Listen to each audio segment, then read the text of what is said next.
This is the Random Photography Show on the Camera Life podcast, and tonight we will be going through all of the latest camera news, reviews, rumors. Oh, and I'll be unboxing my R6 Mark III and the new RF 45mm 1.2 lens.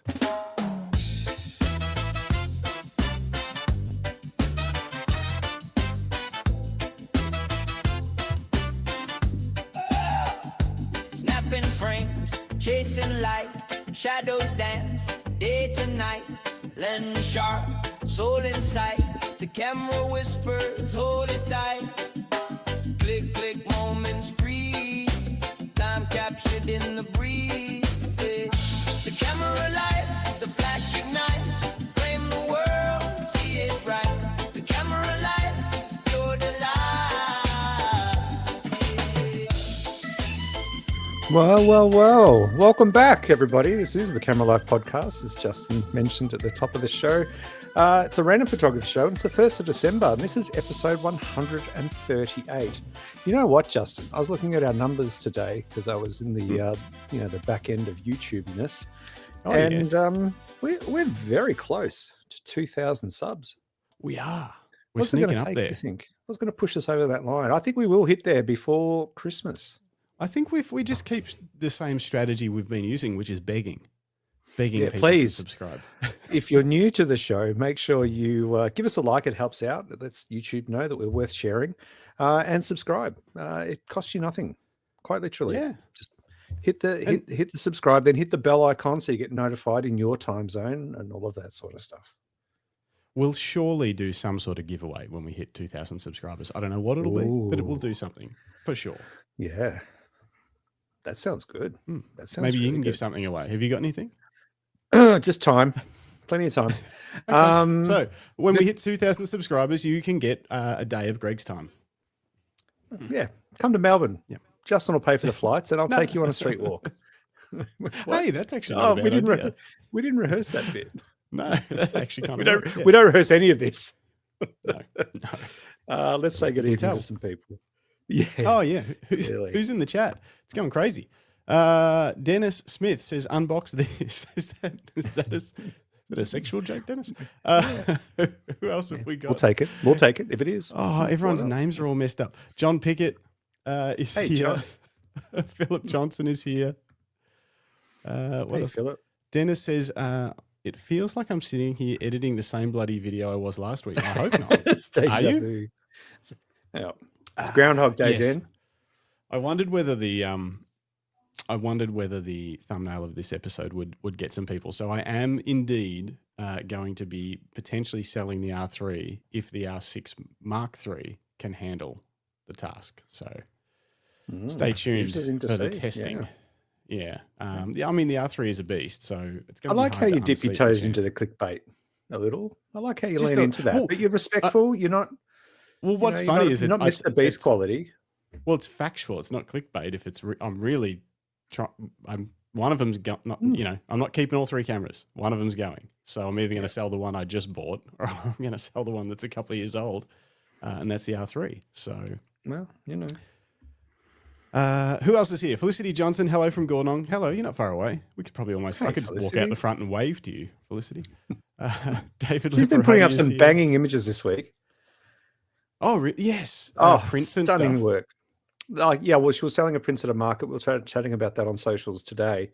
But she's also been doing a lot of macro in her garden. She's got a beautiful Ah, garden, and so she's I don't been know out if in I the saw garden that. doing macro photography. Just absolutely phenomenal photography. Love your work, Felicity. Awesome. Sorry. Awesome. Well done, Felicity. Maybe she send some in. I can't see any I there. hope There's a she few more coming in. Okay, so we should do that just quickly. So at the end of the show, every Monday night show, we've been doing the Your Images section where we check out some images of yours or ours, whatever. Some people have already sent some in. There's some more rolling in right now, so I'll have to do some admin during the show. If you're watching live in the next 15, 20 minutes, I'll give you, send it in, justin@luckystraps.com.au. Try and trim it down to 1, 2, 3 images, maybe 5 if they're a set or something. Try and keep it short. And we'll pull them up on tonight's show. If you listen to this later, send them in for next week. Justin@luckystraps.com.au. Nice. Who else is here? Lisa Leach, of course. John Pickett went to the SMCC photo walk at Flagstaff Gardens yesterday, Greg. Yeah, he's ignoring you on purpose. He's just purely talking to me. MCC, so the Melbourne Camera Club. Must be fancy. Was that the end of year event, John, or is there something else planned? Let us know. Paul Lots of love for the street walk option. Well, we might have to make that a thing. We might. We could I'm do up for it. Christmas street walk or something. You could wear a Santa outfit. No, that won't be happening. Oh, okay. Christine, Hot Rod Custom Images is here. Hey, Christine. Sure, it's Christine. I'm so mixed up. I'm sure it is. It is, because I was looking at some of your Hot Rod Custom Images. Bruce. It's Monday. It is Monday. Yeah, it is. Rick Nelson, Lucinda is editing. And Dennis wants a day of Greg. Yeah, you can have me for a day. Oh, Scott, Tin Type Man is here. What's up? Hey. I like it. At Web I'm looking at some of your work. In the Beef Up Groupies page. His images have been popping up. There's been quite a few popping up. That's It's been great. Really interesting stuff. David Skinner, I'd love to see a street walk in Melbourne next year. Greg, Shep for lunch. Yeah, come down from Shep. Yeah, we'd have to make it a bit of a thing if we're going to do that. Pull everyone from far. I'm currently exploring some options for street walks in Melbourne. And stay tuned. It's a great idea. Yeah, why not? Great idea. You've got the Gets me out. expertise. Something I love doing. Something like it's, Okay. As long as I don't fall over. But we'll get to that later. You don't want to talk about it now? Greg No, went we'll on talk the about it street later. work. Okay, we'll talk about it later. Yeah, we'll talk about it later. Yeah. Hello, Tim Siamas. Good to see you. Hey, Tim. Should we get into it's the Christine. Hot Rod Yes, Custom it is. Images is definitely Christine. I don't know why. I don't know why every time I second guess myself, but I did. I was looking at your images today. Neil Leach just left a message. Sorry. Hang on. Can you just stop fucking touching things? Go. Seriously. I swore within the first 7 minutes. I'm sorry. I'm sorry, Elena. Lisa is lucky to be. I'll do it. She rolled the Ford Ranger yesterday on the way back from Mount Beauty. What? Workshop with Charlie Brown. Did you? What? Oh my gosh. Are you okay? Are you okay? You crazy cat. Oh my gosh. You've rolled the car. Is the camera gear okay? Gosh. More Yes, importantly, is the camera all right? camera gear okay? Well, I'm glad Lisa's okay. That's gnarly. There's some wild roads depending on which direction you're coming back from Beauty. Yeah. But if you were going back towards Bright, that's over the gap. That's yuck. Yeah, So- and given that it's still winter here in Victoria, for some reason on 1st of December, maybe there was some ice on the road. yeah. Who knows? Yeah, maybe. Neil says car's dead. Oh, man. That's okay. That's why we have insurance. Yeah, That's exactly. fine. Car doesn't matter. Lisa Human is good. matters. That's all that matters, and the camera gear. Please let us know the camera gear is okay. We love you, Lisa. We're sending you lots of love. Hope you're okay. Yes, most definitely. Yeah. That's yuck. Okay. That is yuck. Let's move. Let's Let's move along. Send us a photo of the car. No, don't do that. Camera gear's fine. Very sore. 100K's in the storm Lisa. drain. Wow. Oh gosh, rest up. Yeah, I bet Everyone you're sore. Oh my god. Here at the Camera Life is sending you our love. Yeah. I'm sure. Yes, we certainly are. Rest up. Dang. Silly goose. Yeah, silly goose. All right, where are we up to? We're changing the first segment. It was just comments, but we're now calling it clips and comments. Should we move straight into that? Yeah, let's do clips and comments. Here we go. It's hard to know based on the title. It's pretty weird, but instead of just comments, we're also going to have a look at some clips. Yeah, we thought we'd mix it up a little. Greg's been on social media finding clips, and I haven't seen them yet. So we're just going to see what they are. And the first one, well, I have seen this one. Yeah, I sent this one to the whole Lucky Straps Camera Life team when this popped up, and you'll see why. Other than the fact that we love Den, and obviously anything that Dennis has to say should be documented into some sort of book, like a special. I don't know. We could call it like a photographer's Bible or something. I don't know.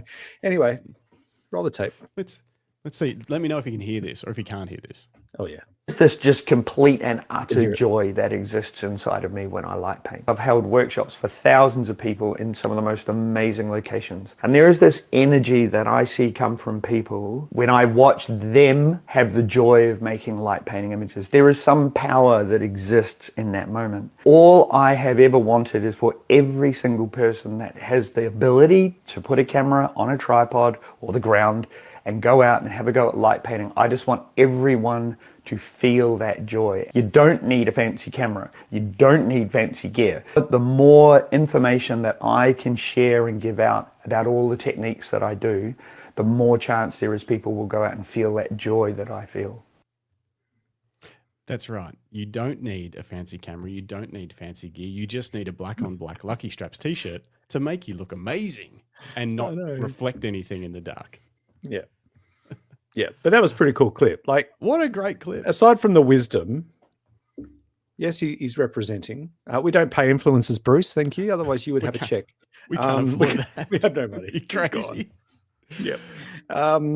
That's a clip from the new Get the Shot podcast, which Tamron are putting out, which is pretty cool. So we're seeing Tamron putting out a high production value podcast, and Sony Australia have one called something. You find it if you go to Sony Australia's YouTube channel. Something. Sony high production values. Something. Yes. That's a little soulless. Hey, they're trying. They're doing it. They are. I'll reach out and see if they need any guidance. They seem to be alternating like a Sony product based show and then an interview each week, which I think is a good way to do it. In the frame. That's it. Bruce got it in the frame. And yeah, so that's a good one to check out as well. And so that's Sony Australia, sorry, not Sony worldwide. And this is Tamron Australia, I assume, because it's Tamron Australian people. So Glenn's been on it recently too. He was on it a couple of weeks back. Yeah. So love seeing these companies putting some money behind putting content out, putting photographers out, and doing the high production value stuff and leaving the low production value things to us. Yeah, low hanging fruit. That's right. That's where the money is, apparently. Yeah. Stay away from our live streams. Stay away from our rich companies. We'll become monkeys and throw poo at you. That's right. Next clip. What? Dennis said that's the best interview I've ever been involved with. Very real. What? Thanks, guys. What about our interview? Surely he doesn't mean such things. Yeah, no, he's clearly been drinking or he's tired or something. Must be mistaken. Out with his balls of light late at night. So, all right, next clip. Let's see if this one works. This is a bit of a longer one. I told you that this box right here removes all the speed and convenience the instant photography offers and trades it for the ability to take some really nice high quality photos that the format normally isn't known for. Doesn't sound so bad, does it? One thing you'll almost always find on instant cameras is a very plastic lens. This lens, however, is very glass, and you have full aperture control and full shutter control. This is a shim that will make sure that the film plane is exactly where we want it when we're focusing. Under here we can check our composition. I think the lighting's just a tad bit boring, so I'm going to do something about that real quick. As far as metering goes, we're going to meter this at 800 ISO, and we're going to shoot it at f8, so that's going to give us about 1/30th of a second. Once installed on the back of the camera, we can pull the dark slide out. Now we can go ahead and release the shutter. The photo has now been exposed. We've got a little eject button right here, so we're going to press that. It's going to kick our photo out. Now we just got to wait for it to develop. And here is the final results. What do you guys think? Do you think low quality instant film is what makes it so charming? Or do you think we're missing out on a little bit of its potential by using such cheap cameras? Something to think about. What if I told you? It's pretty cool. That's pretty cool. It's made by Lomography. Oh, they put it out, did they? Yeah, it's called a lomograph. No, the back you're talking about. Oh yeah. Yeah, the back bit, not the whole camera. No, not the 100-year-old lens. No, the Lomography didn't make that. Lomograph lock. Interesting. Yeah. Is it new? I don't know. I didn't delve into it too much because I just thought we'd just discuss it. Either way, it's really cool. It's a clever way to, because it got me thinking about what Dennis did at BFOP with the light painting portraits that he smashed out a record for. And it got me thinking about, well, there's other applications for it. And I came across this clip, and I was really excited to find it. And I thought we'd share it tonight because I think it's pretty cool. And I thought Lucinda might be interested because she loves the instant stuff. And I know she loves instant cameras. But this is a way potentially to turn other cameras into an instant film camera. Yeah.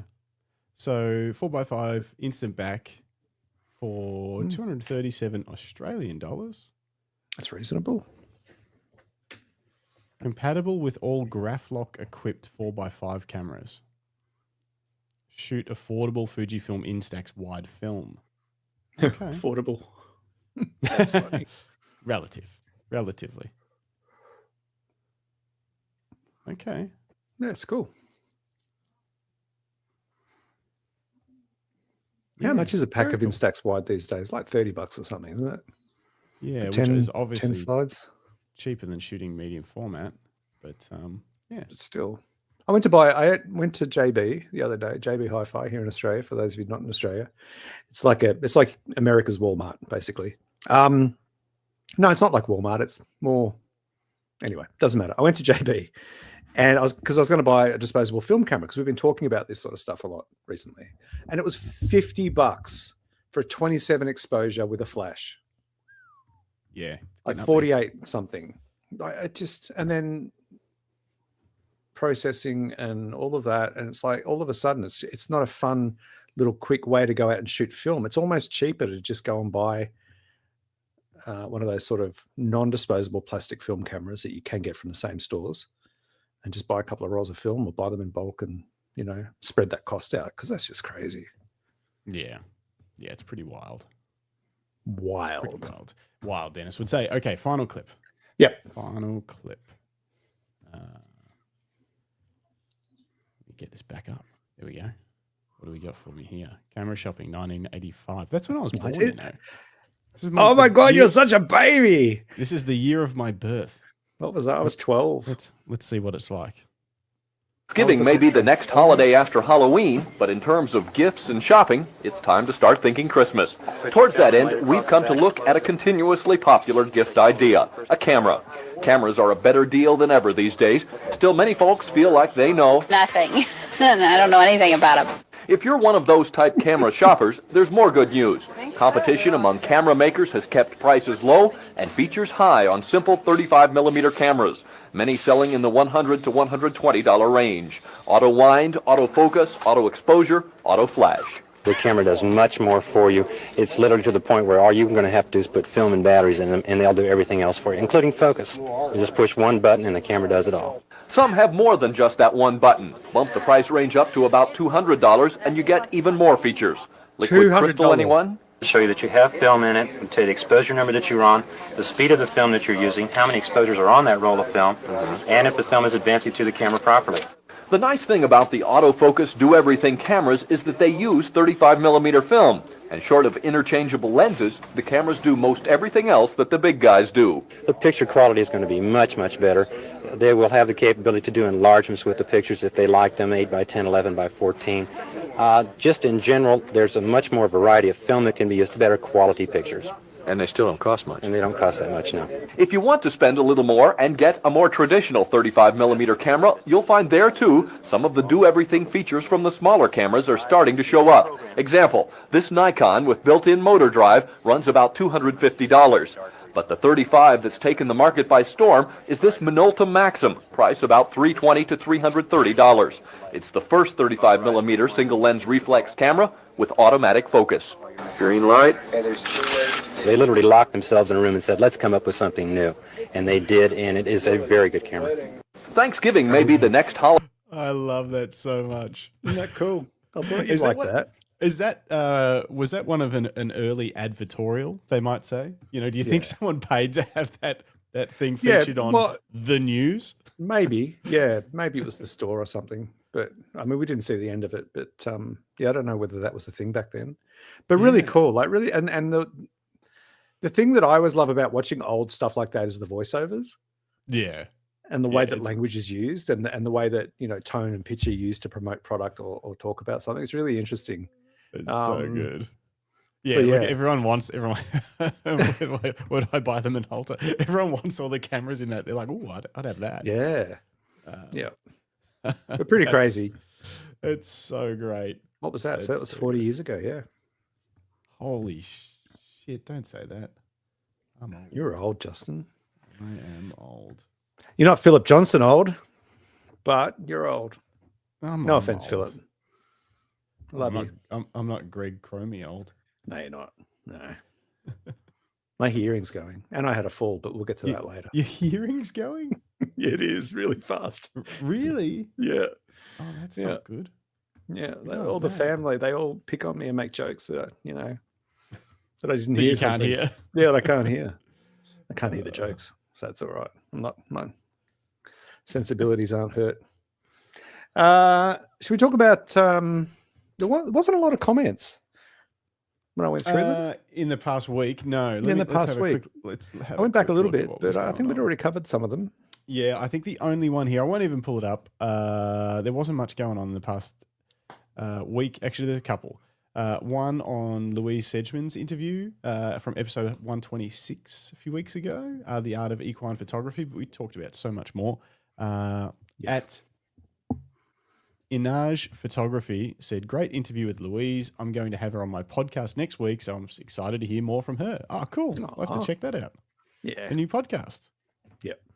Well, maybe it's not new. New to me podcast. No, I had a look at it, and I didn't get a chance to watch any episodes, but I checked out some socials and stuff, and yeah, some interesting stuff. New, but growing. Awesome. Yeah. Well, we'll keep an eye on that. Maybe we'll have to have her on and just, do a Yeah. little podcast transfer. Yeah. Share the love. And then on Thursday's episode with the one and only Vicky Bell, episode 137, at Julie Powell Photos, says, such a fab episode, guys. Lovely to meet Vicky too. Yeah, that was a great episode. Super fun. She is. Hey, look at this. What? Sorry. Philip Johnson. I keep getting old Lucky Strap videos, and Justin's so young he had pimples. Hey. I love that. That Hey. is gold, Philip. That is gold. He still gets them. Don't worry. We all do. I've got one under my chin that's really annoying. Keep scratching. it. Sorry. Anyway, we move on. Yeah, I am. I was young and now I'm old. Okay, so that's that. All right. Should we move on to the news? Let's move to news and rumors, and we'll start off with an event. But first, the jingle. The jingle. The timing is just everything here. Anyway, before we move on to the next segment, because we are shaking things up a little bit, we're kind of trying to find a new groove, maybe just keep things interesting for everyone. So let us know what your thoughts are in the comments about anything new you see tonight, or if you're new to the channel, let us know. Drop a comment, because we will read your comment out live in the following week. Maybe. No, we probably Unless will. you're a jerk. That's you're going to right. be a jerk. Then Actually, no, if you're a jerk, we'll definitely read it out. Yeah. We'll show everyone your website, your Instagram, and everything about you. We'll do the whole bit. That's what I get paid the big bucks for, to hunt down the noobs. All right, let's first talk about Jason Lau's event. So Jason Lau is a longtime friend of the show. He's been on a couple of times now. He was even on one of our first panels, which was lovely. But Jason's been doing a bit of work with Ricoh GR Australia. So he was up in Brisbane about a month ago now, I reckon, for the opening of the brand new GR space in Brisbane, Australia, which was really random and really odd that they chose Brisbane. He met real podcasters up there, the Petapixel guys. Just the one, just Chris Nichols and the producer. Yep. Or two. Sorry, that's well, yeah, they both do the podcast. They were both. Yeah, they do. Yeah, but Jordan Drake wasn't there. But they did do a podcast from Australia, I think a couple, and Jordan kind of beamed in because the power of the internet. So he's been doing some great work. So there's another event coming up. Do you want to show the little bit there? Have you got that there on the link, Justin? I don't have it ready, but I can get to it if it's. Well, I'll stall. If it's mission critical. Yeah, it's mission critical. I know you're working on photos, but I'm just trying to download some photos. Where is it? Here we go. Anyway, so this coming Thursday evening, 4th of December. I think it's at like 6 or 6:30 at the Alpaca Concept Store at Docklands in Melbourne. Jason's going to be there with the crew from Alpaca because they're doing a collaboration with Ricoh GR Australia and CR Kennedy. And it was CR Kennedy who I think brought out the Petapixel guys because they did a podcast from CR Kennedy Studios. Right. But so Jason, I had a chat to him yesterday. He's pretty keen. He's pretty excited. I'm going to head along. So if anyone's in the hood and wants to drop by and show your support for a fellow creative, and plus you get to check out the new Ricoh GR4, assuming they've managed to get some in the country. Is that what? So that is the plan for it. It's so sorry, yes, that's what it's for. It's to promote the collab between Ricoh GR, the new GR4, and some compact carry options from Alpaca, who make an Australian owned company, run by a couple of guys here in Melbourne. It's pretty cool. We need more events like this. We need more. Yeah, definitely. More collabs like this. I think it's pretty cool that they're running an event about it, not just throwing a collab out, because lots of, which is still fine. Like people do collaborations, different companies all the time and stuff like that. But it's nice to launch it in a physical space and make it a bit of an event. And if they've got that GR4 there, then that's even better. Yeah, I'd like to have a crack at it. I'd like to just play around. I've never had a chance to shoot with one properly. Not that I'll get to at the event, but I'll at least get to check it out and maybe make some connections and hopefully get an opportunity to get my hands on one. But this is a couple of months ago now, Charlie Blevins, our friend from Fujifilm Australia, came down and he also did a collaboration with Alpaca because they're an Aussie brand. And I think, wasn't it Alpaca that did those totes for the Fujifilm Creator Summit in Sydney? The first 150 people got a show bag with an alpaca show bag that had an alpaca tote, which was pretty reckon cool. It was them, yeah. They're doing great work, which is cool. Good on them. Support local. It's excellent. Support local. If I could get down there, I would, but I don't know if I can. We'll see. Yep. Oh, let me know. We'll go out for dinner. Can you bring the credit card? It's maxed out. I've got $1.36 on my credit card at the moment. It's out of control. I've got less than that. Yeah, I accidentally found the Nissi Filters Australia website Black Friday sale and did a little bit of damage. Even though I've only got teeny weeny lenses. What did you buy? I got a couple of new just UV clear protection filters because I dropped one on every lens, or at least I thought I did, but I realized my macro lens doesn't have one, and I've been shoving that thing into all sorts of holes and things. Anyway, moving along. And I also bought a black mist filter because I want to try and do some nighttime photography in the city of Melbourne at night. Fancy that. And because black mist is really good at kind of accentuating lighting effects, and it turns it into it's a misty evening, and all of the lighting effects, it's almost like there's particles forming around any light source that you photograph, and it kind of just blooms the light a little bit, softens it, but blooms it out into the frame. So I thought I'd have a crack at those. So I mean, it wasn't an exorbitant amount of money, but it was enough.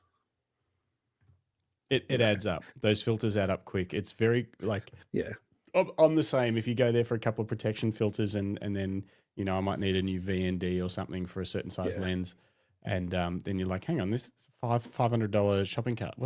When did this happen? I come here for $110 filter. I know. And then all of a sudden they say, oh, buy two and you get this free case. And mine comes with a case because I bought the kit.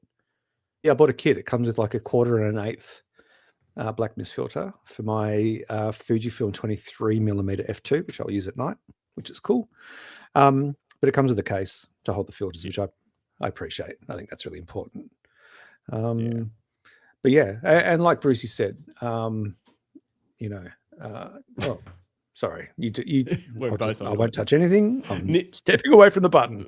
Bruce says Nissi are dollars, but also very good. They are very good. And I hear that they're also very generous when it comes to podcast sponsorship. So yeah, I have heard that too. But 20% off is a pretty decent, like store wide. That was a pretty good sale, especially for a brand like that. Like, Yeah. Because you know, I was only buying a couple $100 worth, but if you're buying like $1,000 filter kit, $200 means you can buy that's more true. filters. You can buy, You know, you can buy even well, more. no, it's true. You could buy that. What's it called? That jet mag pack. Yeah. So You know, for everything was landscape discounted. and yeah, everything. right. Yeah, it was Well, that's store good. wide. So, and I let Jim know because Jim was looking for some new ND filters, I think. So I hope you got those. But yeah, that was. But I have to say, I don't know about all of you guys. Let me know in the comments.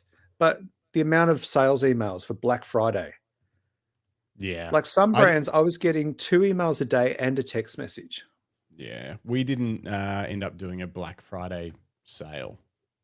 No, but you had we your did- family sale. We did the family sale beforehand, but you know, most companies will usually do that stuff. They'll just drag it all the way through. Then they'll do Black Friday. Then they'll do Cyber Monday. Then they'll do like the start of December, and then they'll do, you know, and they just keep dragging it. Yeah. And I was like, I don't really want to be part of this. I sent an email out this morning for Cyber Monday, just one. Yeah. So yeah, that was the first time people had heard from us really in over a week. Just because it's pretty hectic out there in the inboxes. Oh, it's crazy. And, you know, I was getting emails from brands that I hadn't bought for in like over 12 months. And my worst offender was Casio Australia. I love a good Casio watch. Bit of a G-Shock man. But I was getting 2 emails a day from them and a text message every day for the last 2 weeks. Yeah. And I didn't unsubscribe because I like their stuff and I like being notified about new products. So I didn't want to miss out. It's funny, isn't it? You're kind of stuck. It's like, oh, I hate all these emails, but gosh, if they send me something that I really want, I'll be glad for that email, you know? Anyway. That's the thing. You sort of got to take the bad with the good to get what you want. You want, you know, you've got to, and there was some stuff I wanted, you know, over Black Friday. So I signed up to the email lists beforehand because I was like, I want to, if there's deals going, I'm going to buy the stuff when it's cheap. Yeah. And that's what I did. Makes sense. It's a good time to buy. I got a new changing towel. A changing towel? What's is that like the one that someone holds up when you're on the beach? You need to get changed without anyone seeing your bits? No, it's like a hooded towel with armholes. Oh, that yeah, you we wear. talked about this the other day. Yeah. So I got one. That's what my kids used to actually, I got wear 2. them at the local pool. They'd get out of the pool, you'd drop on their hooded towel and off they'd run. Off they run. That'll be me soon. Yolanda put on yours for you. Yeah. You stand there all wet and drippy. Puts the towel on you. Yeah. You know, dries my head. It's nice. Gosh, I've got so many photos to put into these files. Yeah, right, I'm going to look at some comments because people are maybe dropping some gold. What have we got to say? Minoltas are worth about the same these days. Very, very clever web promotions. We talked about Justin's pimples. We won't go over that again. Lucinda wants to know how you have not unboxed your new kit yet. Well, I was going to write on this box some sort of paraphrased Fight Club quote of like, I am Justin's screaming self-control because this has been sitting here since Friday. Been there for days, yeah. Since Friday. Got delivered and look, it's not even nothing. Not even nothing. No, and when you showed it, to be fair, when you showed it to me on Friday, it was likewise sealed. So I'm proud of you. Likewise sealed. Yeah. You may still be running around in a kid's little beach towel, but you have some self-control. I do. Because I wanted to share it with all of you. That's why. Yeah. Otherwise, I absolutely would have unboxed it. I have that dilemma every time I get a box arrive with camera gear or whatever. Lucinda goes on to say, oh, yes, I love my black mist. Let me know what you guys use black mist filters for, because Bruce has said the same. He uses them all the time, including black mist, talking about Nissi in general.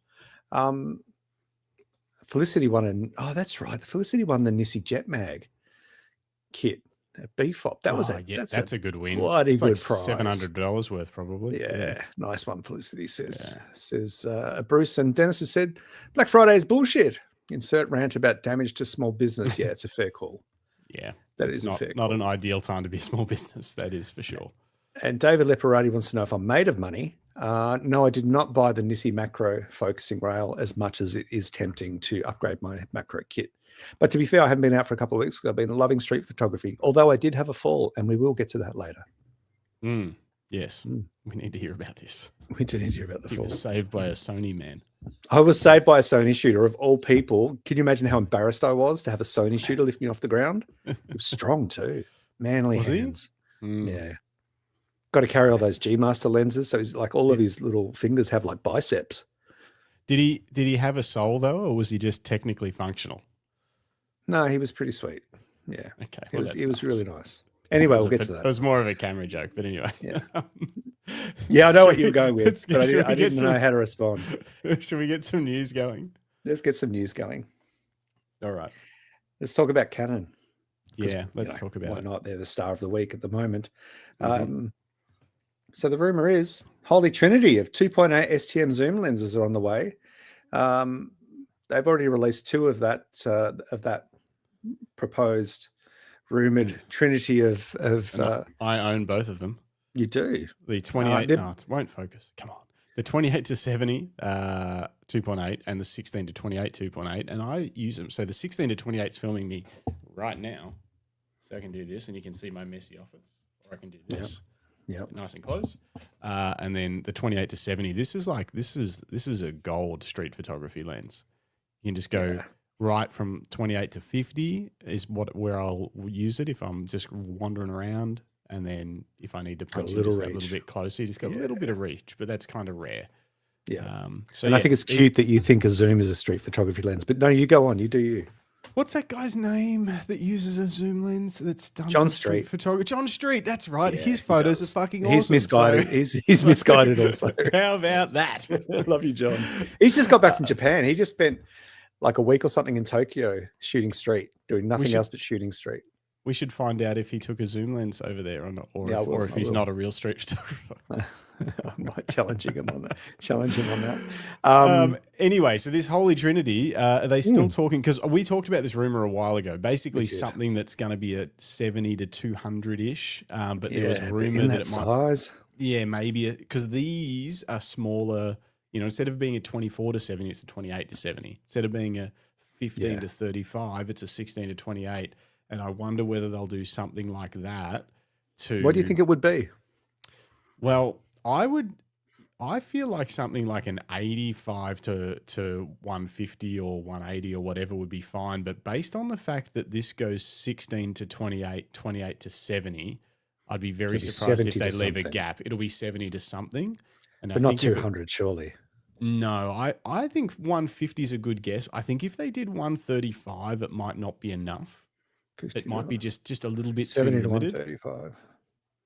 Like it would still be a fine lens, but I think it's just maybe just not enough for people. You know, someone might look at an alternative and just go, "Oh, I could just get the 24 to 105 f4 or something." You know, like I don't know. So I think, or this. Yeah, but it's very compelling, isn't it, to have three lenses the same size, the same weight, the same filters. Well, with do you reckon will they be able to make the other one the same weight? No. Well, even if they're the same size, let's ignore weight, because either way, at that size, it's going to be light. But or even relatively. do you think they would be able to make it the same? Yeah, the same size. Even that would be really tough. Although well, that's why I think they'd have to not go to 200 because they couldn't possibly, surely. Yeah. So maybe like a 28 to, like you said, 135, 150. 150 would be great. I'd be happy with that. I think a lot of people would. And I'd buy it. Because as soon as you start going beyond that, you're kind of shooting things that demand a little bit higher quality optics. Once you go beyond that 150, 200, you're talking wildlife, talking birding. Well, they don't necessarily need to be high. Like there's a lot of lenses that do those ranges that aren't high quality optics, but you do start making a lot of compromises, particularly in aperture. Like it's rare that you're going to get a fixed aperture lens that goes past that distance. That's not either small or it's a smaller aperture or it's a large lens, a heavy lens or an expensive lens or whatever. So there is there's just physics trade-offs. Yeah. Bruce Moore says, imagine if they just did a weird as number like 147.67. Well, I love that. No, most lenses are that. I think they have what's the legal, like the whatever, or the SEPA requirement or whatever. It's only has to be within like 3% or something like that of the focal length to call it whatever you want. I wondered about that.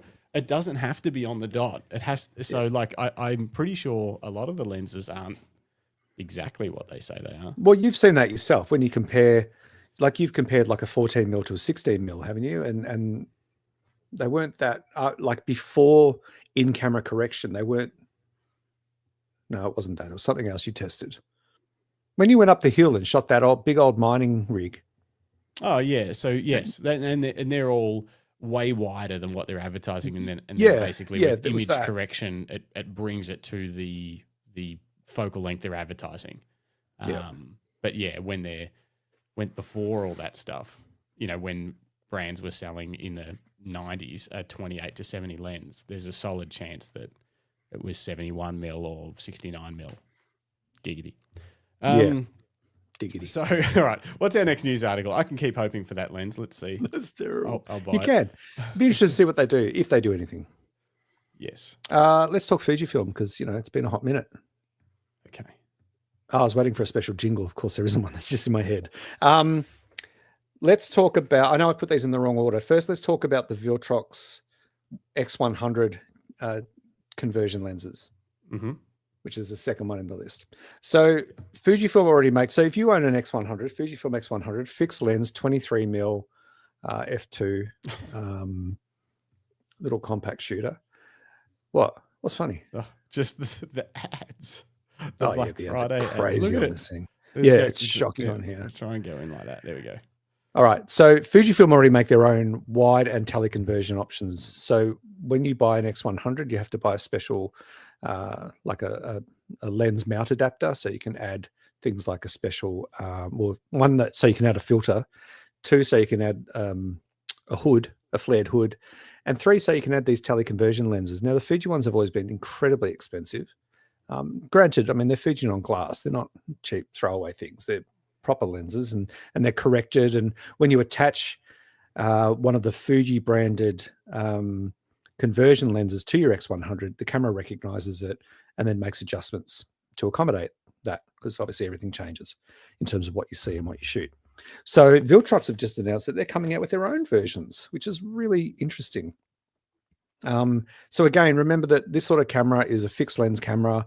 And what this does is it opens up your opportunities to have a couple of extra lenses in your bag to, you know, get a slightly wider view or a slightly longer view without having to digital crop and reduce your resolution. So yeah, I think it's cool.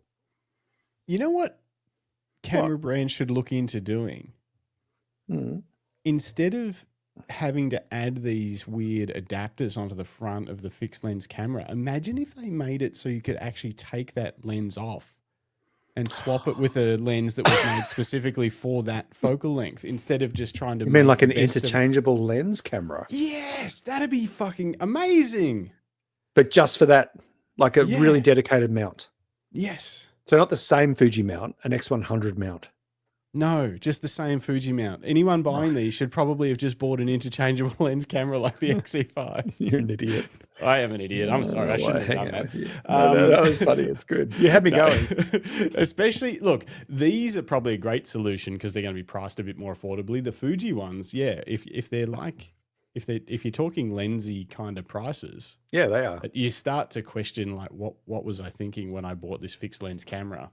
Yeah. If I'm spending that much money on adapters, I don't know. Yeah. Maybe I just don't. They're good and they're fun. Like I bought one when I got my second Fuji X100, so the S. I bought the wide conversion lens because I really like shooting street with it because it really flared it out. And I think Exy shoots one, has one on his Fujifilm X100, and he loves it. He leaves it on there almost all the time. He just prefers that wider angle view. But why not just get a camera with a lens designed for that? Well, because there's something about that camera that's special and unique and beautiful, and why not, accessorize it and bling it out a little bit? If that's your, not that that's Exy's only camera, but if that's the camera kit that you want to take with you, but you want some options, but you don't want to go into interchangeable lens because you love the whole fact that it's a fixed and it's a leaf shutter and it's all that stuff, then yeah, you just get a wide conversion lens or a teleconversion lens. Bruce is onto it. So we have one single lens. We have one lens that can do like medium format, whatever the biggest sensor digital we can get is. We have a lens designed to do that. That's our wide angle. And then we have different camera bodies with progressively smaller sensors that give us a distant. I don't know if we can go bigger than medium format, but that's a great idea, Bruce. An interchangeable body system. Anyway, on to the next article. Guys. Anyway, so the next article should be a hit for me then.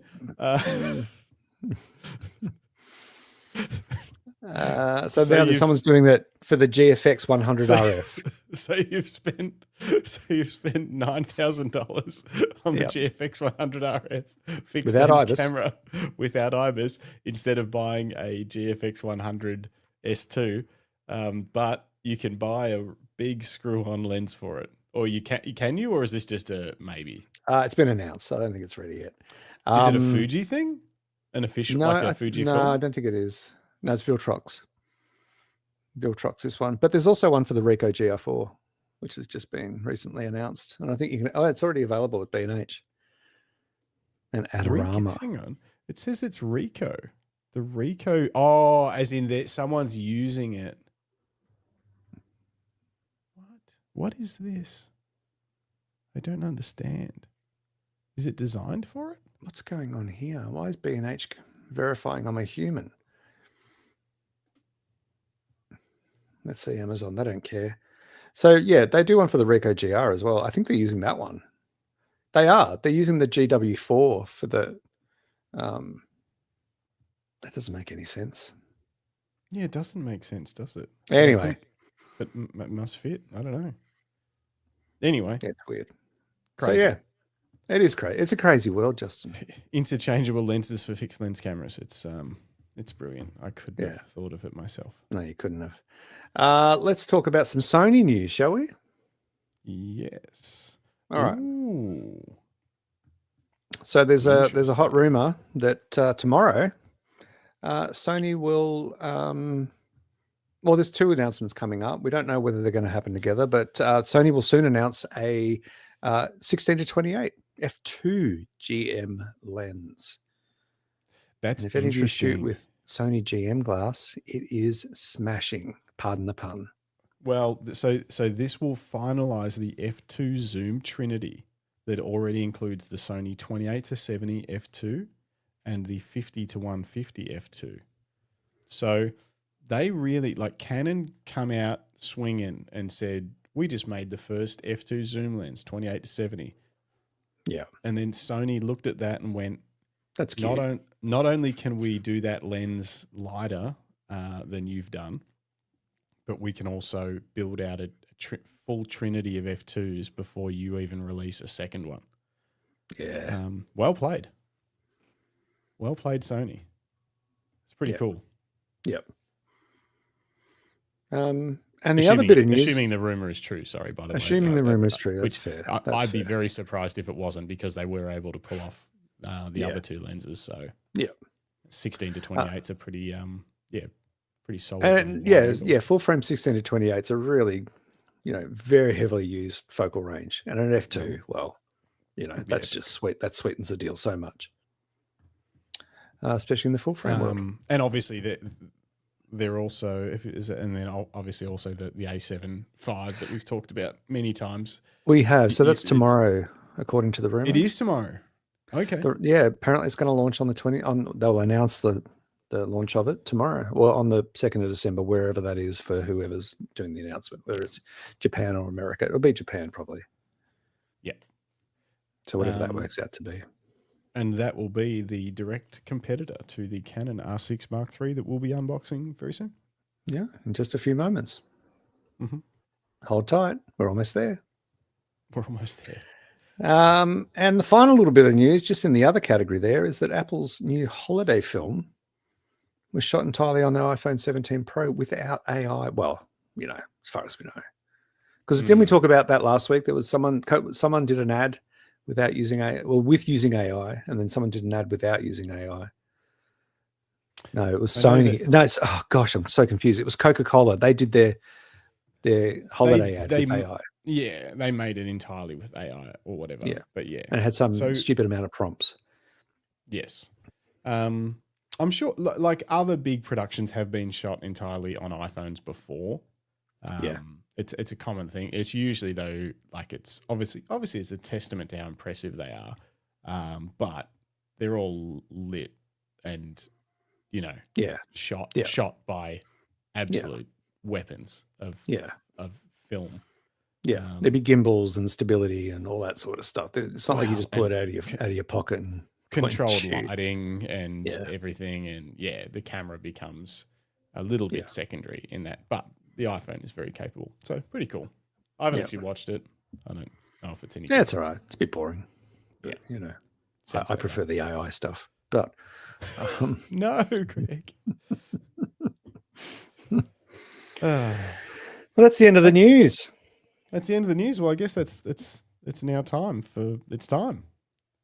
It's time. I need a drum roll or something. Let's see what's in this box. Time for the live unboxing. Mm-hmm. Everybody, stop what you're doing. If you're editing, put that mouse down for a moment. All eyes on Justin. You Make can it keep big. editing. Everyone's seen these. Oh, you want me to make me bigger? Okay, hang on. I Maybe could a have little done bit it, but bigger. it's easy for me to tell you to do it. Now go on, do the whole screen. Oh no, then you'll be tiny. I'll be all right. I'll be I'll just okay. make- I've been little before. I've been little my whole life. Hang on, I don't know what that make me means. this big, and then I'll put you all the way over here. No one puts Greg in the corner. There we go. All right. I'm How's happy that with suit? that. That's a great compromise. Rick Nelson just said, "Did you even check it's the right box?" I actually didn't. Yeah, maybe it's the new sewing machine you wanted. No, it is. It is. But yeah, imagine if it just hadn't arrived yet. And this was my hooded towel. Did it come with a pattern? Like, was it a Bluey or a Bob the Builder one, or was it just a color? You'll have to wait and see it in the next week's unboxing. I'd rather not. I didn't just order cameras, so there's a couple other things in here. Of course there is.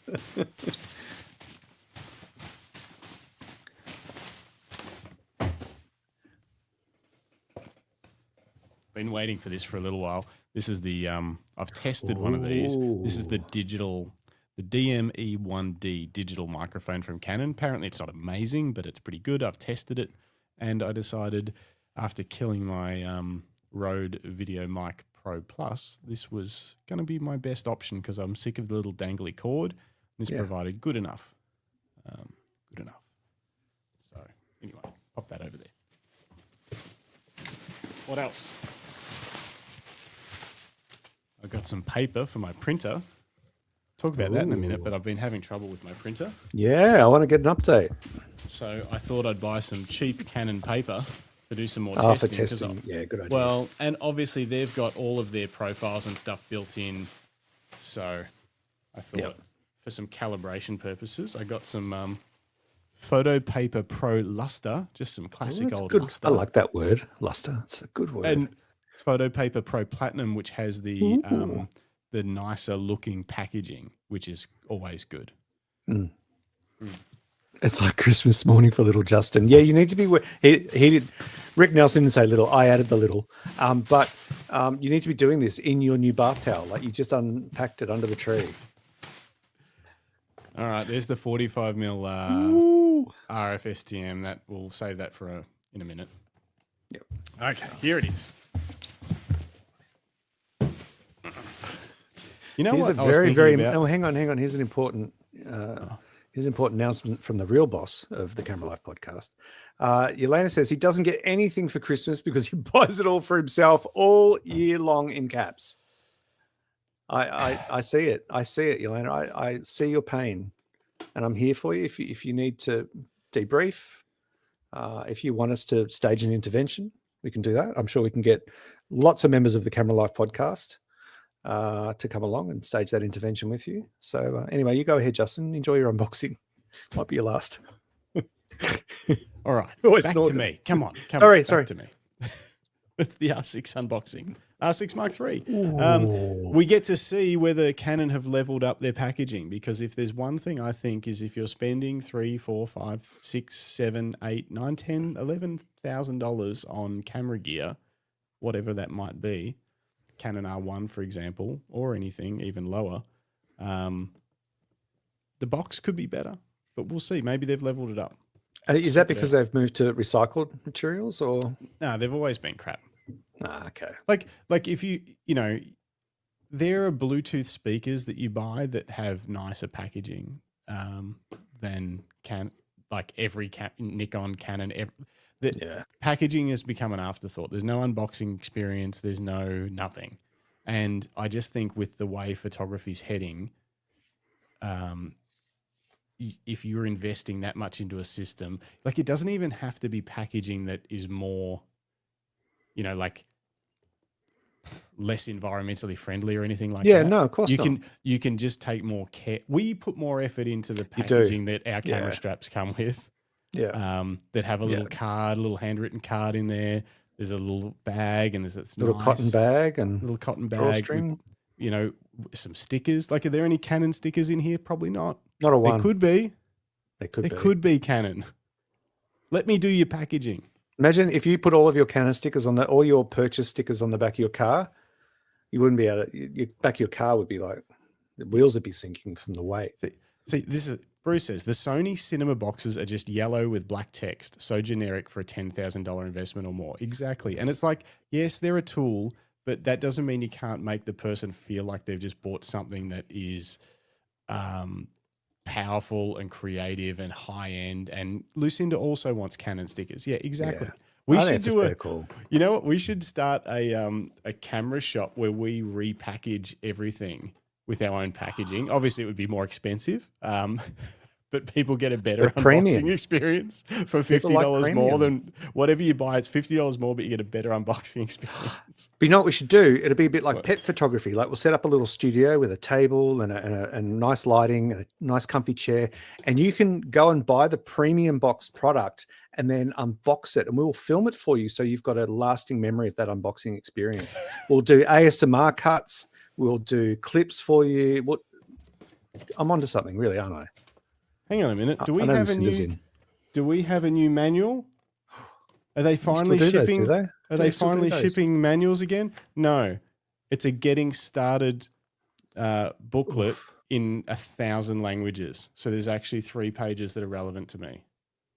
Wow, you sound bitter. Just give me a QR code. I am a little bit bitter. I am a little bit bitter. I'm trying. Can I just say, interesting little side bit here. When I got the Fujifilm X-E5 demo model, it was in hang on, I know I'm interrupting your boxing. Just give me a sec here. It's just interest. That's all. The boxing was all kind of like that recycled bread, like the Lucky Strap boxes, but it had all the printing on it and everything. Yet when I bought one, when I got my official one sent to me, the production model, it came in a white box with, like, you know, glossy text and stuff. It was weird. It's like 2 different versions. Anyway, sorry, you go on. This is your moment. I keep hijacking it. I'm sorry. That is strange. Okay. Bruce, I don't need to read the Getting Started book. I would read the full manual, but I do not need to read the Getting Started booklet. Let's go, Bruce. Love it. There's nothing useful in this booklet. No. Ever. It'll be like 10 different things saying that they accept no responsibility if the camera somehow kills you, and how to plug the charger in, and that's it. Did they include a cord for charging? Oh, what is that sexy little thing? The least useful thing that comes with any camera. And as Paul said, won't be needing that. It's gone. Can we do that again? Because your other Canon camera just lost focus while you did that. Okay. What do you got there? We've got the new battery it comes with. Unfortunately, I need to buy a lot more of these if I'm going to ditch the R3, which is sad. So it's not the same as the R5 II? Yeah, it's the same as the R5 II, but it's not the same as the R5 I. So I'll now have 3 of these for 2 cameras, and I've got 5 of the R5 I batteries, the previous version, the LPE6, not the LPE6 LP or whatever. No, LPE6N. I can't remember. The old one. It works in them, but it restricts a lot of the video functions and even some of the photo functions. So it's like, I'll need to buy more of these. Fuck you, Canon. Yeah, fuck you, Canon. Bruce says, I've never used the strap from my camera boxes. That's right. You just put them back in the box, and then when you sell the camera, you say, oh, is this strap? It's never been used. Yeah, it's like new. It's good for resale value. Okay, we're finally getting to the actual thing. So in the beautiful box, there is nothing, no little message saying, hey, awesome to have you as part of the Canon crew, like part of the family. You've invested a lot of money with us. Not a handwritten note from Jen? No. Or from nothing. Camera House? Nothing. None of them. No, look, none of them care. Hey, don't get me wrong. The people that I buy the cameras off are great. It's more like the corporate packaging that's a bit bland. They just need to level up. Yeah. And here we have it, finally, after all that. What did that take, half an hour to unbox this thing? Come on. When you've got it on just face gotta wait for it to autofocus. focus. Yeah. Well, it's on face, of course. It's doing what it's supposed to do. There she is. The R6 Mark III. Nice. Happy new camera day, boss. Thanks.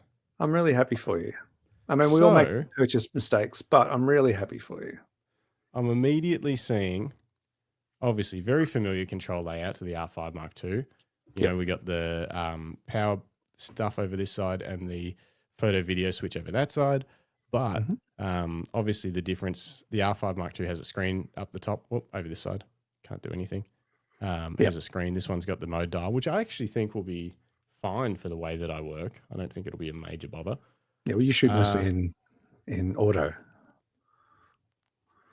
So that's the A on the PASM dial. I'll send you a video. Go on, sorry. Hijack. Please, Greg. Please. Please. Mostly auto. Different hot shoe cover. This one's going to get lost. For sure. It just slides right off. So everyone complained, can't come off. Everyone complained about the R5. Okay. So the R5 Mark II comes with a hot shoe cover. Maybe I can take it off. They say you can't take it off easily.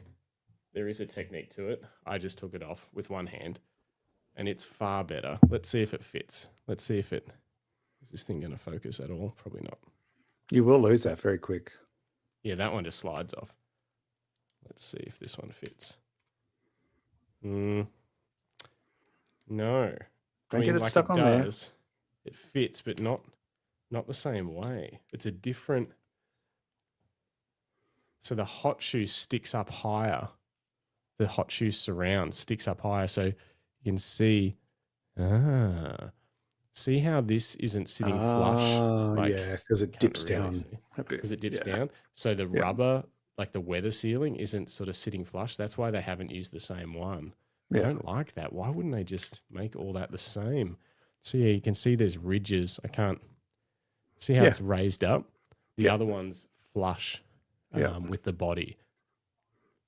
And you'll lose it. Super weird. Instantly. Oh yeah. Yeah.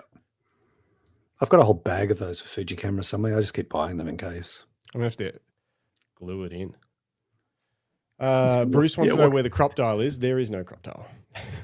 Because it's not a Fujifilm GFX 100 RF. Cameras. Yelena's confused. Yelena wants to know, what didn't that camera come out ages ago? Why'd you wait so long? Did you get a special edition camera strap with it? No, that's the R5 Mark II. This is the R6 Mark III. I know it Keep up, similar, Yelena. but it's quite different.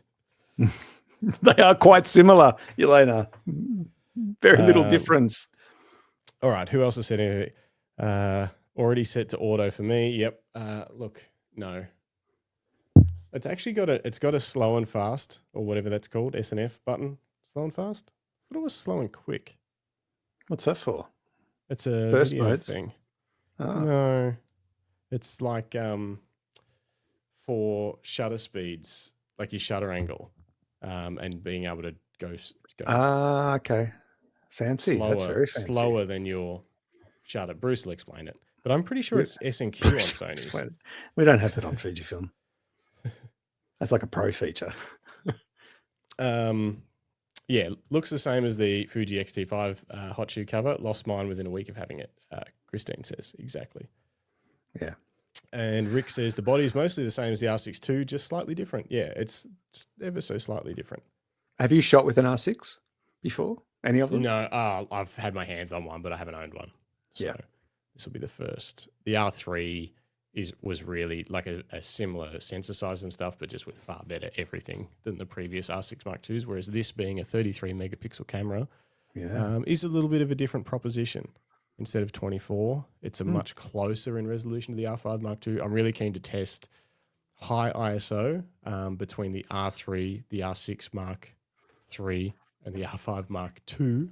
Yep. And see how they compare with high ISO, base ISO, shadow recovery or dynamic range and stuff, and also just focusing for action sports. And then once you've done all of that, maybe you should just drop a prime on it and actually just go out and enjoy it. I enjoy my cameras all the time. Yeah, but you don't have to be always focused on all the technical stuff. Just I saying. just like to know whether I've bought. No, I get all of that. Like I said, once you've done all that, I doubt you've got a piece of crud. I hope not. What else has it got going on? What ports has it got? Yes, they did actually upgrade it to a full HDMI port, which is nice. Nice. So Clever. this might end up becoming a webcam, which would be good. Because I plug my webcam in with a Camlink 4K, which uses HDMI, and it's nice to just have a full-size port, which is quite lovely. What else? Yeah. What else? Otherwise, everything's pretty similar. It's really going to be more about testing it and seeing how it goes.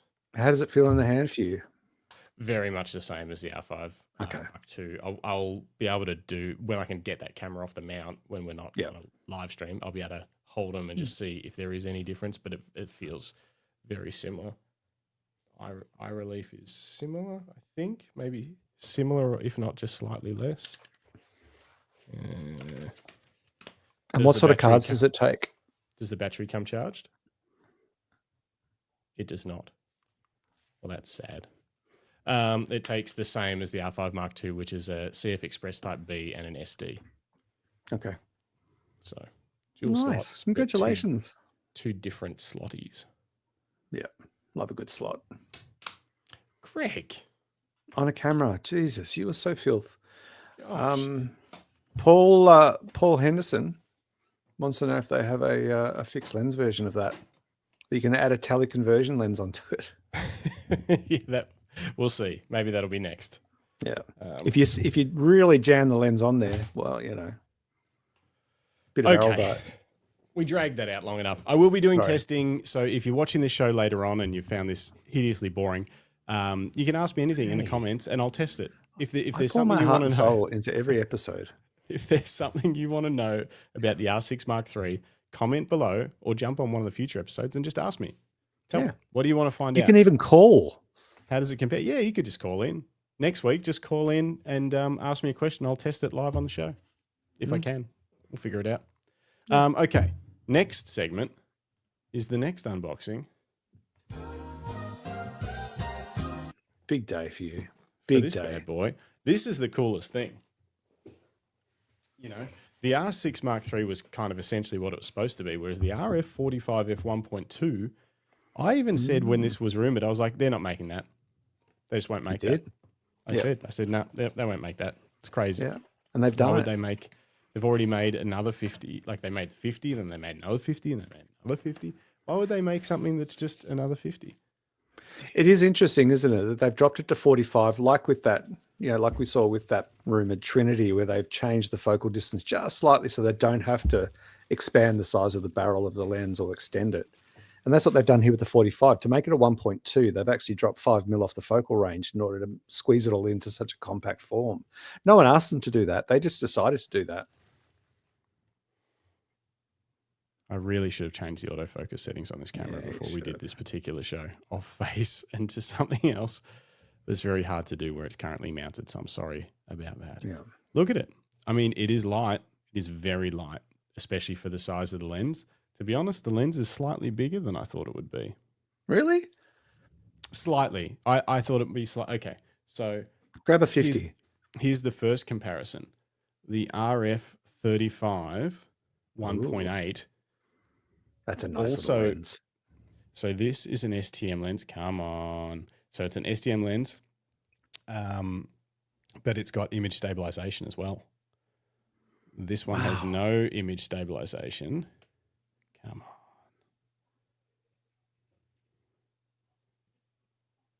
Look at that. So it's still little it's though. longer. It weighs almost the same. I'll That's check what the interesting. exact weights are, but it weighs almost the same. Yeah, you've got little boy hands, so can you hold it up next to your iPhone or something so we can get some scale? My hands are bigger than yours. Let's get some other lenses. Hold on a second. I'm gonna get some other lenses. All right. While you're doing that, I'm going to go through some comments while he's not here. Plastic Fantastic. I don't know. We'll ask. Good question though. What else we got? Yelena retracted earlier comment, which is a fair call. I get this. You know, I suggested that. Well, Yelena was talking about how yet another camera for Justin, and she retracted that previous comment. She realized that it was a different camera number, but it is the same for her, and I get that. I hear you.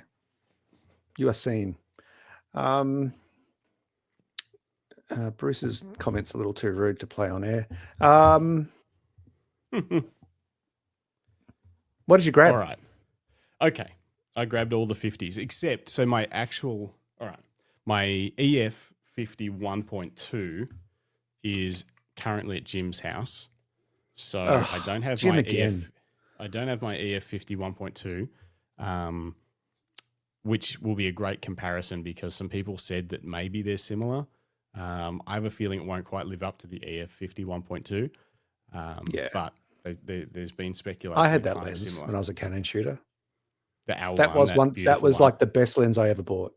Like in terms of cost and all of that, but in terms of image quality, I loved it. Yeah, beautiful. Loved it. So the reports on the internet, and I'll be really keen to test this out because I love 50s. The reports on the internet are that it's beautiful for what it is, but it doesn't have that like exceptional rendering that the EF 50 1.2 had for like out of focus areas and stuff like that. Of course, we'll it's not in the same category. It's not what it's for. So where are we going to start with this? Let's start with an old lens. This is the EF 50 1.4. Had that too. I had all three of the 50s. Yeah. So this is the USM version. So that was like the common upgrade from the Plastic Fantastic Nifty 50, but not the full-on L lens. I think the L lens will be a bit heavier than the 45 1.2, the EF 50 1.2, but it won't be physically much bigger. It's just a little bit wider for memory. So you can see there the EF in this. Yeah, I remember that about the 51.2 EF mount. It is a wide lens. Like I remember how much it flared out from the camera. Yeah, but I don't think it'll be much longer. Okay. Next one. The RF 50 1.8 Plastic Fantastic. As you can see, significantly smaller. Half the length. But no manual focus. No manual focus ring on the 50. Why didn't I put it in some sort of product showcase mode? Don't know. Because I'm a fool. But yeah, significantly bigger. Weight-wise, obviously this little thing is lighter, but it's not a great deal. Oh, look at that. It's not a great deal lighter. You know, like the 45 certainly isn't heavy. So weight won't be a primary concern. What is it? What is the weight of it? 340 grams or something like that. Whereas this is more like 180 or 100. But on a body the size of like an R6 Mark III, it's not going to be an issue. Nah. So you'd be choosing. I'm really interested to see between these two what the image quality is like, say at f2 compared to the RF 1.8 and the RF 45 1.2. How do they compare at f2 for chromatic aberration, for sharpness, and for the out of focus areas in the background? Are you getting a big step up with this, even at f2, or at f2 are they almost the same, and you're really just paying to get the ability to go down to 1.2? Yep. That's what I want to know. In preparation for this episode, and because you're my friend and I care for you, I watched Petapixel's review of the 45-1.2. And they said it was very soft in the corners, even stop down. Yep, exactly. Which for a travel lens, not amazing, but for a portrait lens, who cares? Yeah, but as a street lens, if you're shooting at like 5.6 or f8, it's not going to make any difference. Well, it might not, but it's still also like if you're shooting at 5.6, there's a chance that this might even be sharper. I'll have to have a look. Like the cheaper lens, the RF 50-1.8 might be sharper in the corners. That's what I want to find out. Like at what point is it worth getting the 1.2, and at what point should you just get the nifty 50 and not worry about it? I think that's it's going to be a great observation for sure. And then obviously we've got the 50 1.4L lens, which is bigger, heavier, not a great deal. I think they might be even the same filter thread. They're both 67s. Yeah. So same barrel width, but it's shorter and definitely lighter. It will different feel build quality, and definitely different build quality. So this one's not weather sealed. Doesn't come with a lens hood because fuck you, Canon. Just put the plastic lens hood in there. They're not that expensive. Like they only include lens hoods with our lenses. That's crazy. That's crazy. I love you, Canon, but seriously, they can't even put a bloody aperture ring on the lenses, and now they're taking lens hoods away. What's next? I'd be very surprised if my lens hood off one of my other 67mm lens doesn't do a good enough job. I'll have a look. Like probably the one off this L lens will fit it just fine. Yeah. Do you often use lens hoods? I never use them. In the rain. Oh, well, yeah. That's about it. Yeah. Pretty rare. That's not quite what they're made for. But anyway.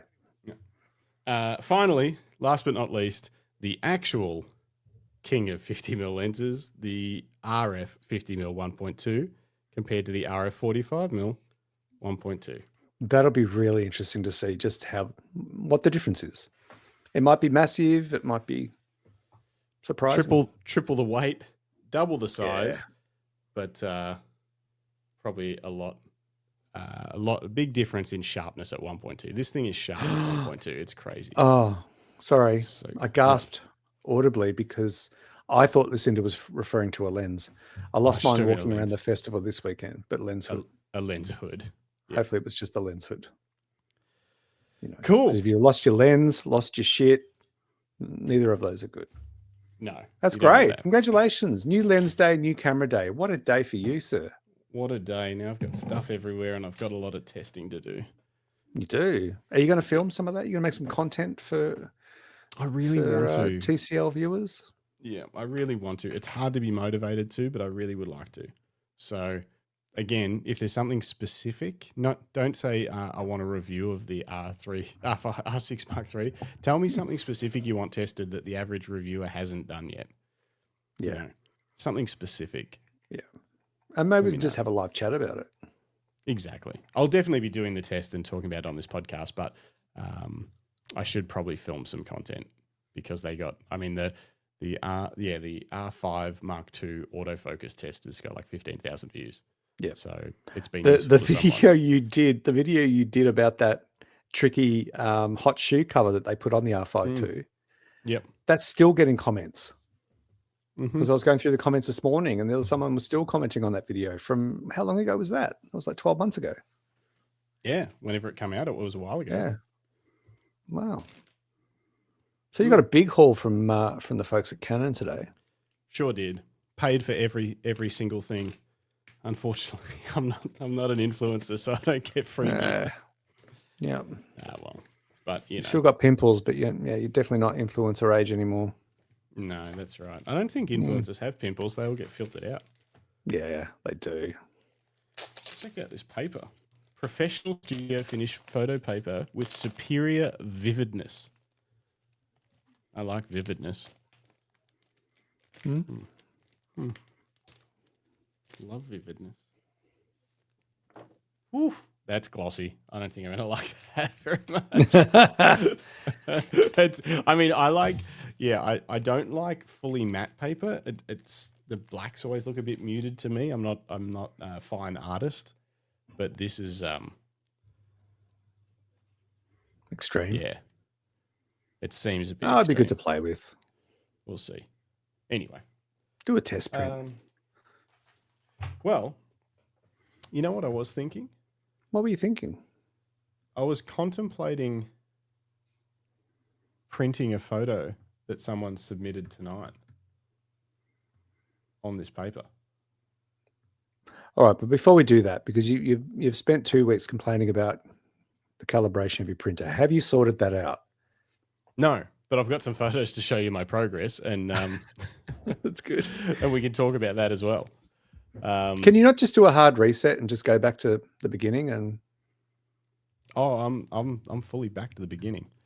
It's wow, it's been a it's little still bit playing crazy. up. Do you want That's to? weird. Should we? Yeah, not need a semi gloss or a pearl. Yeah, I usually use Barita paper, Canson Barita, and for example, I think this retails for like this stuff retails for like $35 for a box of 20, whereas the Hey, for Barita real? that I normally use is like 80. So it's significantly more expensive, but it's out of stock at the moment. I've got a little bit left over there. That's what I printed. That's what I printed all of these tests on. Really expensive, amazing photo paper, but gosh, it's nice. It's like it has the punchiness of a semi-gloss, but it doesn't reflect as much or something. I don't know how it does it. It's like voodoo magic. Hanson. Yeah, Canson have been doing. I was buying Canson product when I was in art school, not for photography, but for Is that what you used to write with the quills on? the quills. Yeah, no, I had a tablet and a piece of chalk, a block of chalk. Right. Had to make the one block last all year. Anyway, so I was thinking maybe I'll do a surprise while we go through your images. I'll do a surprise print, and whose ever print it is, they can win something. Maybe I'll send it to them. I don't know. Yeah, well, that would be a start. What do you mean it would be a start? Sending them their own photo. Yeah, here's your own photo. Yeah, I'm going to keep it. Congratulations. If you want your photo, just submit payment too.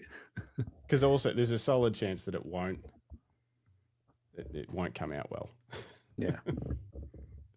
Anyway, I'm going to set it going. We'll see what happens, and we'll get into these photos. Nice. Well, he's left me alone again. That's always dangerous. Greg Carrick says slate. Did I not say slate? What did I say? I had a stone tablet. Was it slate? I think it was. Christine says that the ultra shiny paper is really good for cars with a lot of chrome. That makes a lot of sense. That would be very punchy. But yeah. What else is going on here? You guys are full of beans tonight. How's the new Fuji doing? Good question. Glad you asked. The new Fuji is doing very well. I've been playing around with different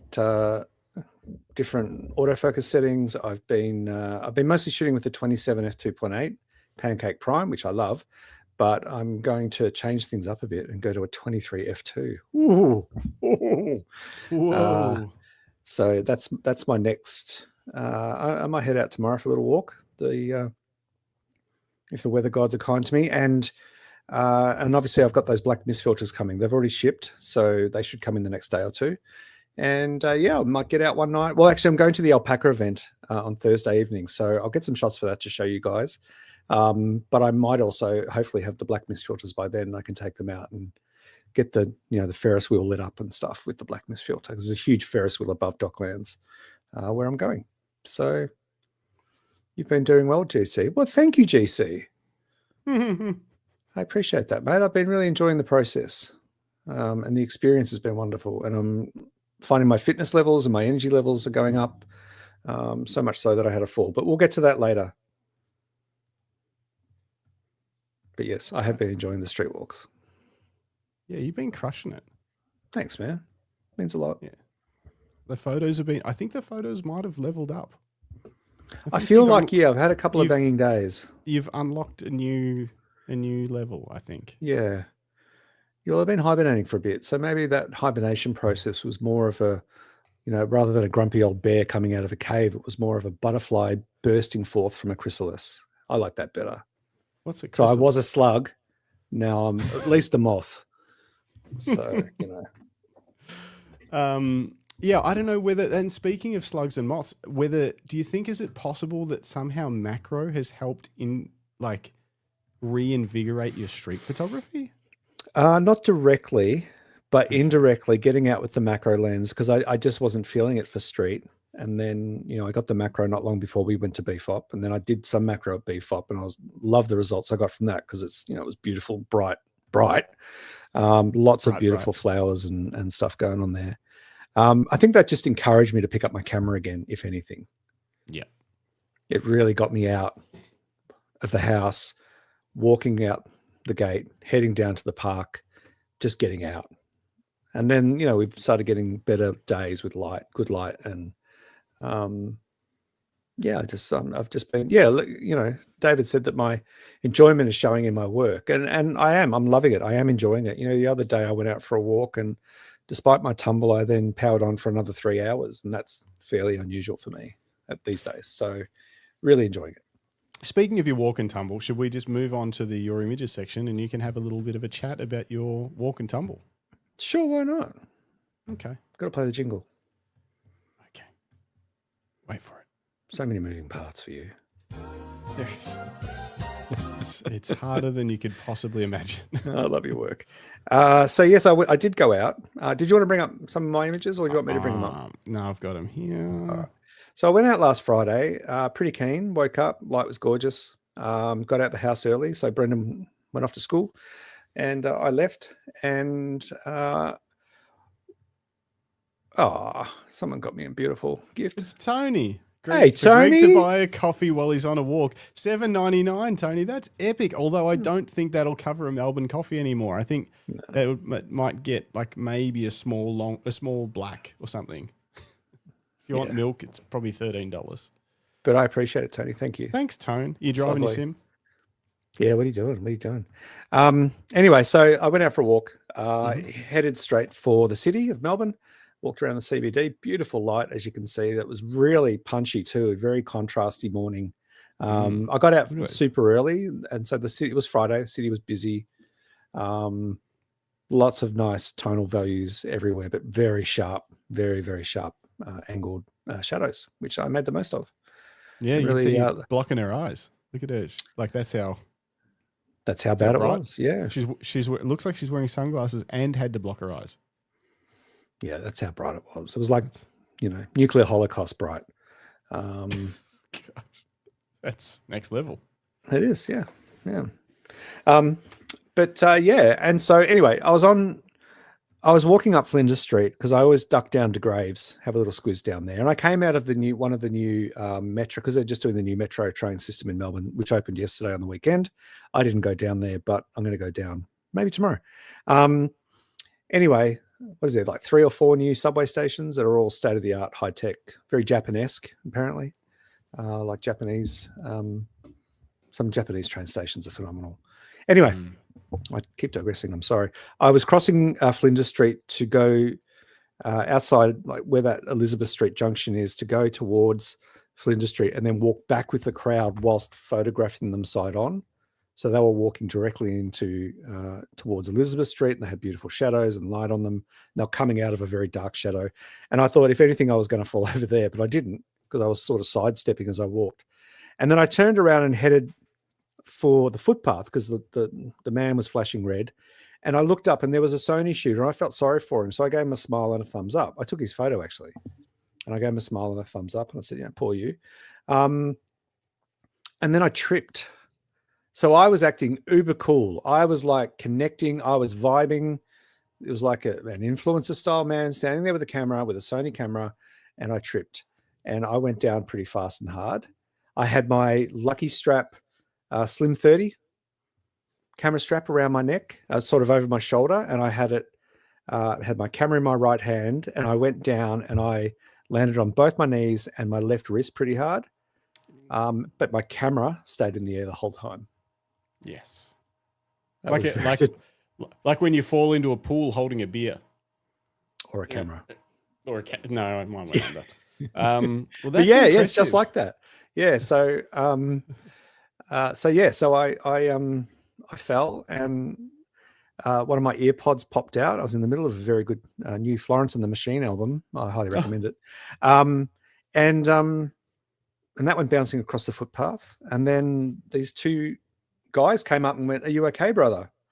And they each scooped up an arm and hoisted me up into the air and sort of checked that I was okay. And one of them went and got my earbud and they were really sweet. They went, "You sure you're okay? Do you want to, sit down?" I'm like, no, I'm cool. Thanks, guys. I'm a bit embarrassed, but I'm fine, really. Because at that stage, things weren't hurting. And I, shook both their hands and said thank you. And because that was really lovely. A lot of people would just walk past that sort of thing and not offer to help someone. An old crusty old street photographer falling over in the street. Some would probably go, "Ha, deserved it." Fujifilm shooter can't even focus on where he's walking. But I think the worst thing to come out of that experience was the fact that the Sony shooter felt sorry for me. I can't live that down. I am fine. Thank you so much, guys, in the chat, sending me wishes. I was fine. It was more embarrassing than anything. I did hurt my legs and my wrist quite a bit, and I jarred my neck. And as you all know, I have a very, very touchy, fragile neck. So, but I'm fine. And to be fair, I went on shooting for 3 more hours after the fall. Did you really? Yeah.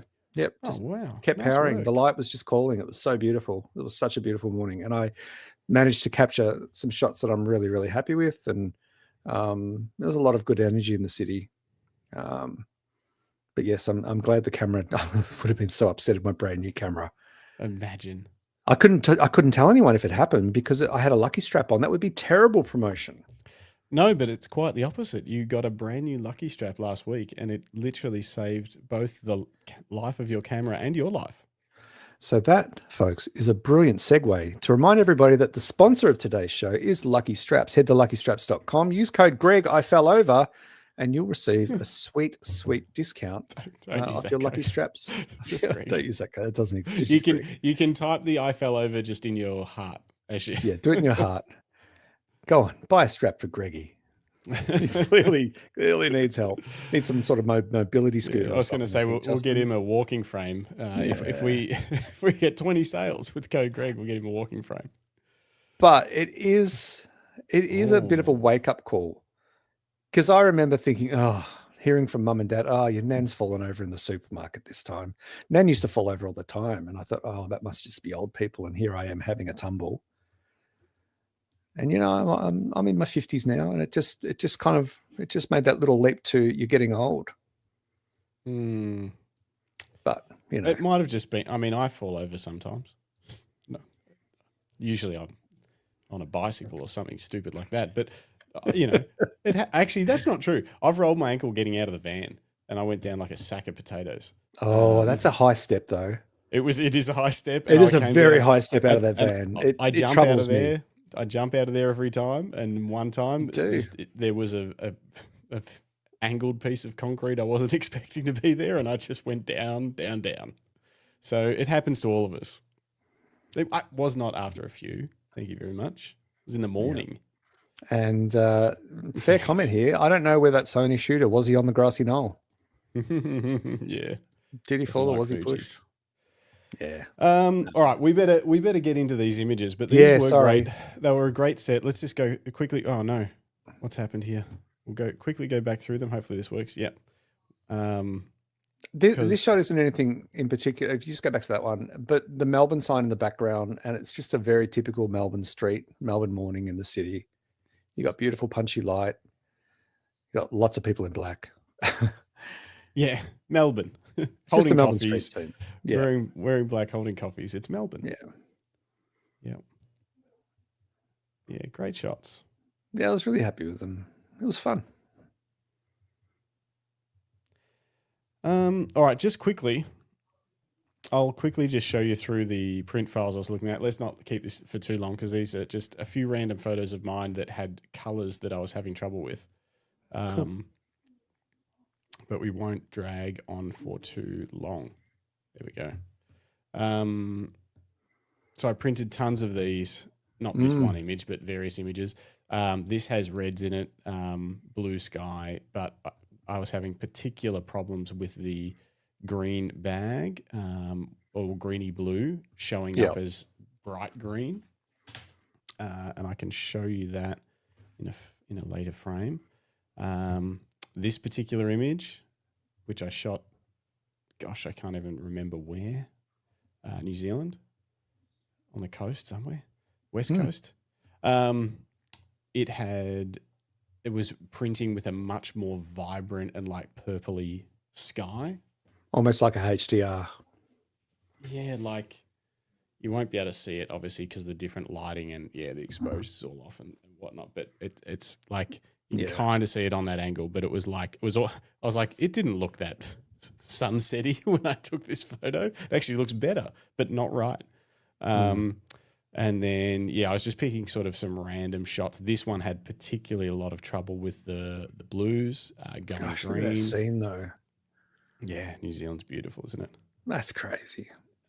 Same with this one. It was really sort of interesting difference between the blues and the greens in the water. This one was pretty close to fine in the print. Didn't have any troubling parts, but it sort of got greens in the blacks, and I just wanted to see what would happen there. And then the Wanaka tree, wanted to see what would happen with oranges, blues. I don't think I've seen that shot. Haven't you? I don't think you've shown it before. Yeah, That's my a stunning Wanaka tree shot. There's Yeah, a well little done. bit of frost on the logs here, and people had been walking out to the island, obviously, just because they just couldn't help themselves and wanted to touch the tree because the water was a bit low. And then after checking on various monitors and stuff like that, I was trying to explain to someone what the differences were, and the only way that I could think to do it was to put the photos on my phone, because they were like, is your monitor calibrated? I'm like, I'm using multiple monitors. They're calibrated. Yeah. Even my phone shows the colors that I'm having troubles with as accurate. So then I took a photo of my phone next to the print so you could see, like, I know it's a bigger difference in the room. It's hard to explain, but see how it's like more green than blue? And then same with this one. Like quite a difference. See how the water went green? Yeah. And you're sure it's not an ink color issue, like the actual ink isn't? Nope, because so what I did was, and then this one, it's hard to see. Hang on, I might have gone in here. This was one that was really troubling me. See the backpack on the right is blue. Yeah. And then the backpack on the left is green. And there's a lot of like, what do they call it? Is it fringing around like the divots in the snow? They're all green? That's the phone screen. Don't worry about that. This was really just, this was just for color. Okay. So don't worry about that. And yes, everyone. There's that one. And then this one, which was more subtle in this, but you could just see it just had more sort of oranges and pinks and stuff going on in the sky. Anyway, long story short, I was able to, so I was printing straight out of the Lightroom print module, but yes, with the correct paper profiles and all that kind of stuffs. And yes, I told the printer not to use its own corrections. Hang on. Good question here. Hey, Justin, regarding printing issues, is it a Canon printer? And if so, what app are you printing from? Exactly. So it is a Canon printer, Pro 1100. I was printing directly out of Lightroom, the same I used to with my Epson 3880, with what I thought was a calibrated workflow. But I was like, have I forgotten something? What's happening? I've paper profile. I've got everything kind of set.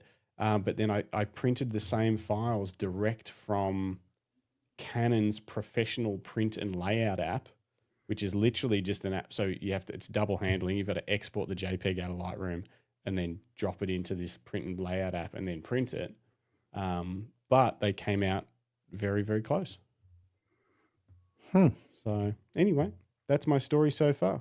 The saga will continue. Frustrating though, isn't it? What is it with printers? I'm sure that there's just someone out there who makes printer software and they just like to, mess with us, because it doesn't matter what printer you're setting up, home office, photography printer, there's always some sort of conflict. Yes, always a problem.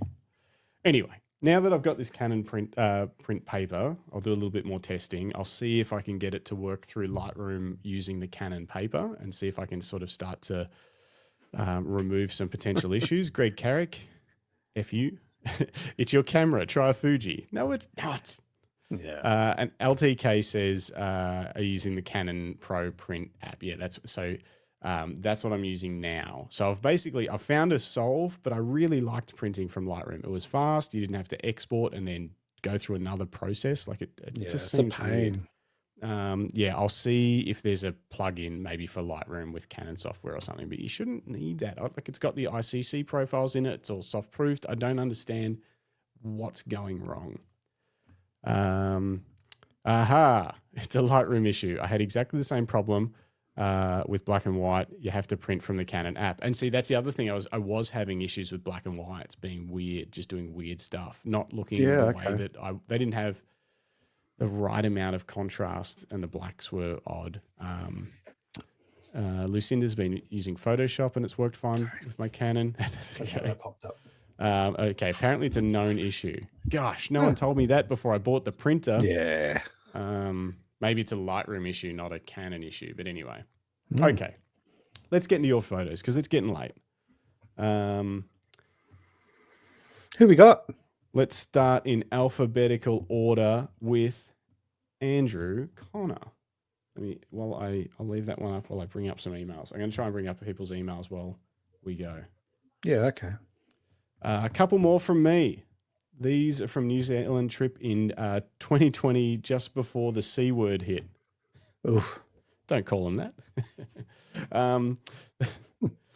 The last is my favorite, more as it was right place, right time.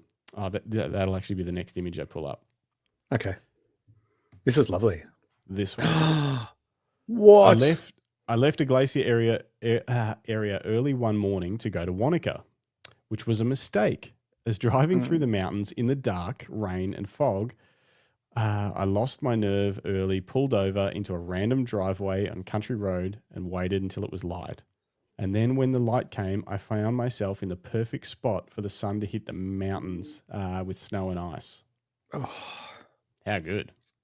Look at Providence. Isn't that the word for it? Providence? Yep. That's amazing. That. Yeah, nice.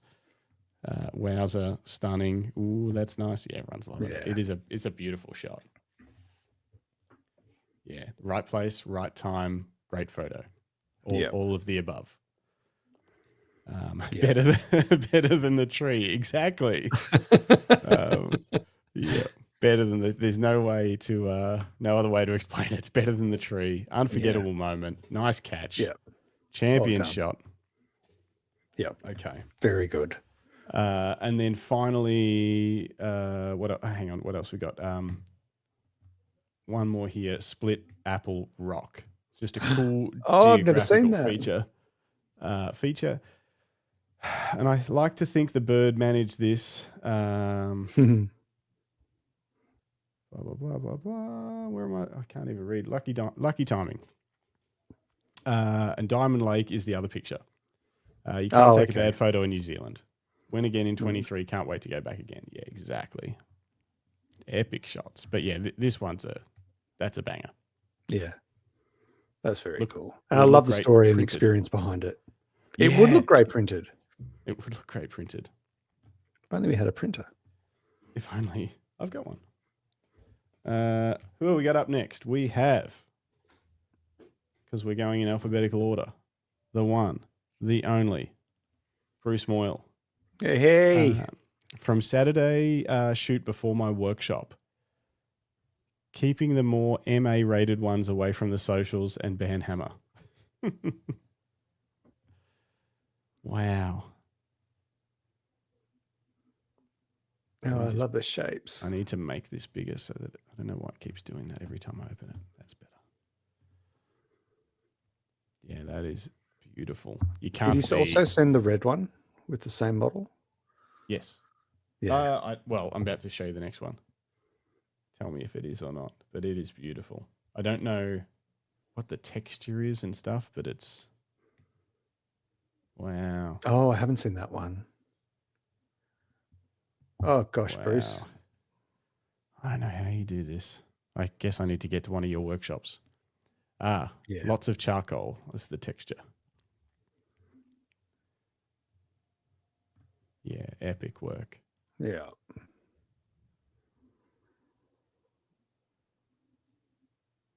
Yeah, so cool. Oh no, he didn't send the red one. Sorry. No, the red one's on his socials. If anyone hasn't checked it out, is it at Beamoil Art? Pretty sure. Yeah, there's one from the same model that was, and the image is predominantly red. You'll know it when you see it. It'll just knock your socks off. Very cool. Very cool. Now we're going in alphabetical order. Now this one is going to be tricky. Christine sent me through 23 images and said,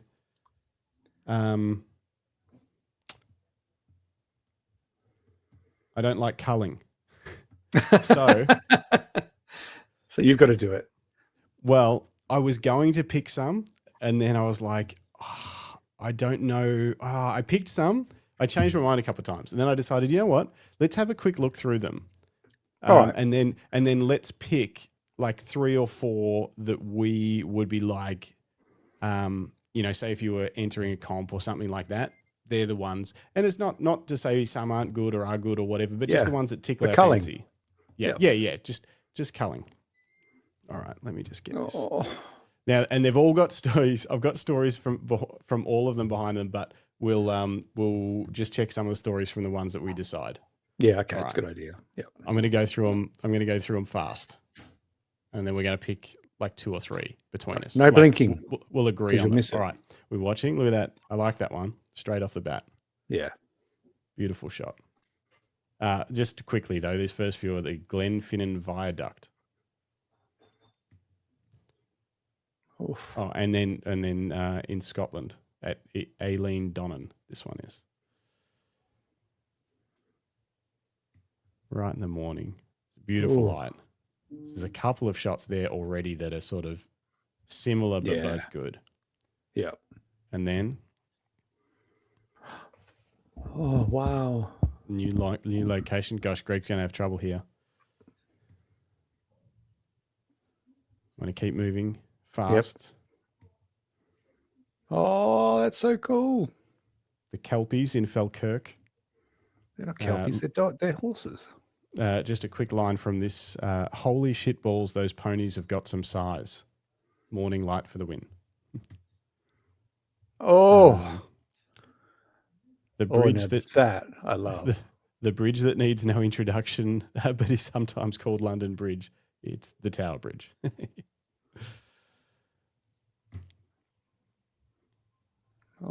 Back to Scotland. Experimenting with some noise. It's black and white. With some rays shining through the trees. So tricky to pick already. Yeah. Tricky to pick. Going to keep moving. Beautiful landscape, winding road. What number are we? 10. Back to Aileen Donnan, but it's sunset. And then Isle of Skye. I attempted an Ansel Adams inspired picture, but not even close. I mean, I like it. I like it too. And then we kind of move into some cars because Christine is a car photographer. Oh, I like that color. That looks good. Oh, wow. What, you could see yourself in this car? No. I have no interest in cars. It's just a beautiful color. Yeah. Oh, that's really sweet. Going to keep moving because we're going to cull them down.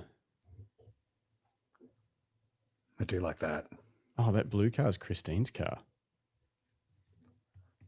Wow. What? Is that just your daily driver? Drive that to photography. Oh, look at another that. shot. So this is Another shot of the same location, but this one is at... Oh, it just says, oh, look, another Aileen. So, yeah. I mean, it's a beautiful location. You could probably wander around there and shoot there for a week. Oh, I do like that one. Street photo for Greg. Yeah. Look at the colour. I mean, oh my Lord. Rolling shot. More awesome cars. And then some more cars to finish off. A couple of action shots. That's really cool. Oh, wow. And another action shot. Okay. What do you reckon? So you go. Let's go back to the start and I'll just tell you which ones. Yeah. No, that's garbage. Keep going. Like I'm joking. That was one that was on my short list. I really like the fog colors. Yeah, I think it would look great printed on matte paper. Center composition, but with a little bit going on the right hand side. It was on my short list. Oh, Lucinda kept score. I love this. 1, 9, 18. Efficient. I love that. We'll see how that goes. Okay, so 1 was on Lucinda's list. All right, so one's this one. Yep. No.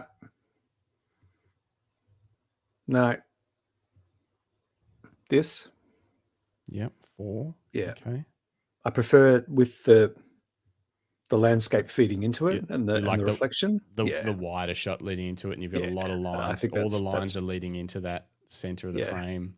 Fairly dark foreground, but it kind of works. Center composition, but it kind of works. Yeah, it does. It's an interesting one. Yeah. I like that. No. This one? Yeah. The bridge. Yeah, I like the bridge. I wasn't sure. It's yeah, I wasn't sure about this one. I didn't know if it quite made my list of a 3 max 4 shots. Yeah. 4 was. Well, I believe you were asking me, so let's move along. We're working on this together. It's a team effort. Oh, well, I didn't read the script. Sorry, I didn't read the show notes. That's because I made this up on the spot. You did. I do like the black and white. It's beautiful. Keep moving. But yeah, I do see your problem, Christine. No, that's like AI slop. Keep going. Gosh, no, it's not. This one's grown on me. This one's grown on me. I like the one that's where the castle's a bit more golden hour.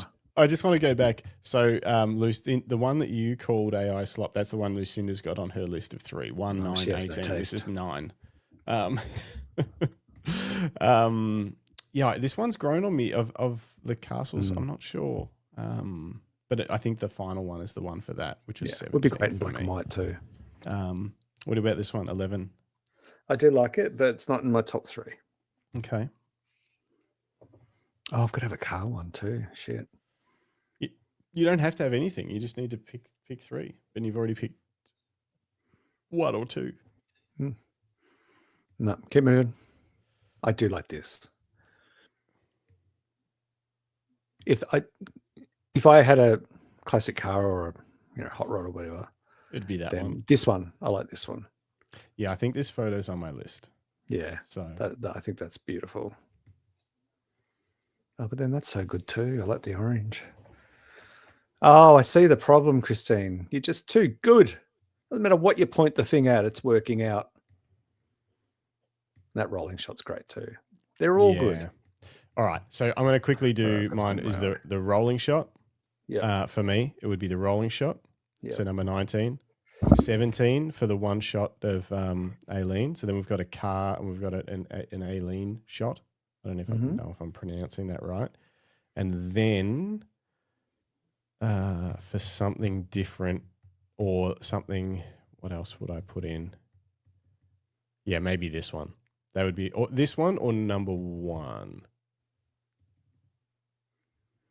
But yeah, if I was gonna quickly be like, oh, here's a bit of variety of what I can do.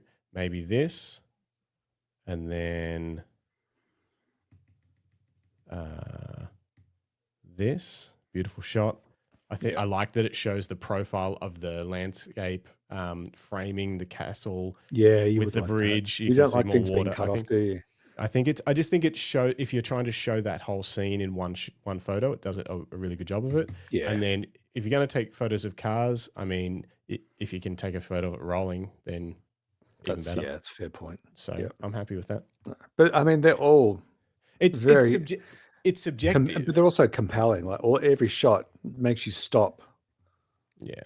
You know, and I think that's the compelling part of photography, when it makes you stop and go, oh, for whatever reason, subject, composition, lighting, color, you know. Yeah. Okay. That rolling one is on the cover of Cruisin' magazine. Oh yeah, Well done. where is that? Yeah, Model A Coupe on the cover of Cruisin' magazine last month. This was kind of a big deal. My goal when I started shooting cars was to nail the cover and have a really good mate's car do that. Made it even sweeter. It's only been a few years behind the camera. I was such a late bloomer to the photography world. I really have a great network of people around me, which is incredible. Well done. Yeah, very Epic cool. work. And I think Lucinda made a comment a little earlier on saying you need to bring these cars to the Bright Festival of Photography. You could do like a whole, you would smash it. Get Dennis to light paint. I was going to say, and guess who would be there? Guess who it is? Just pop out of the corner. Yep. Just making magic. Yeah. Yeah.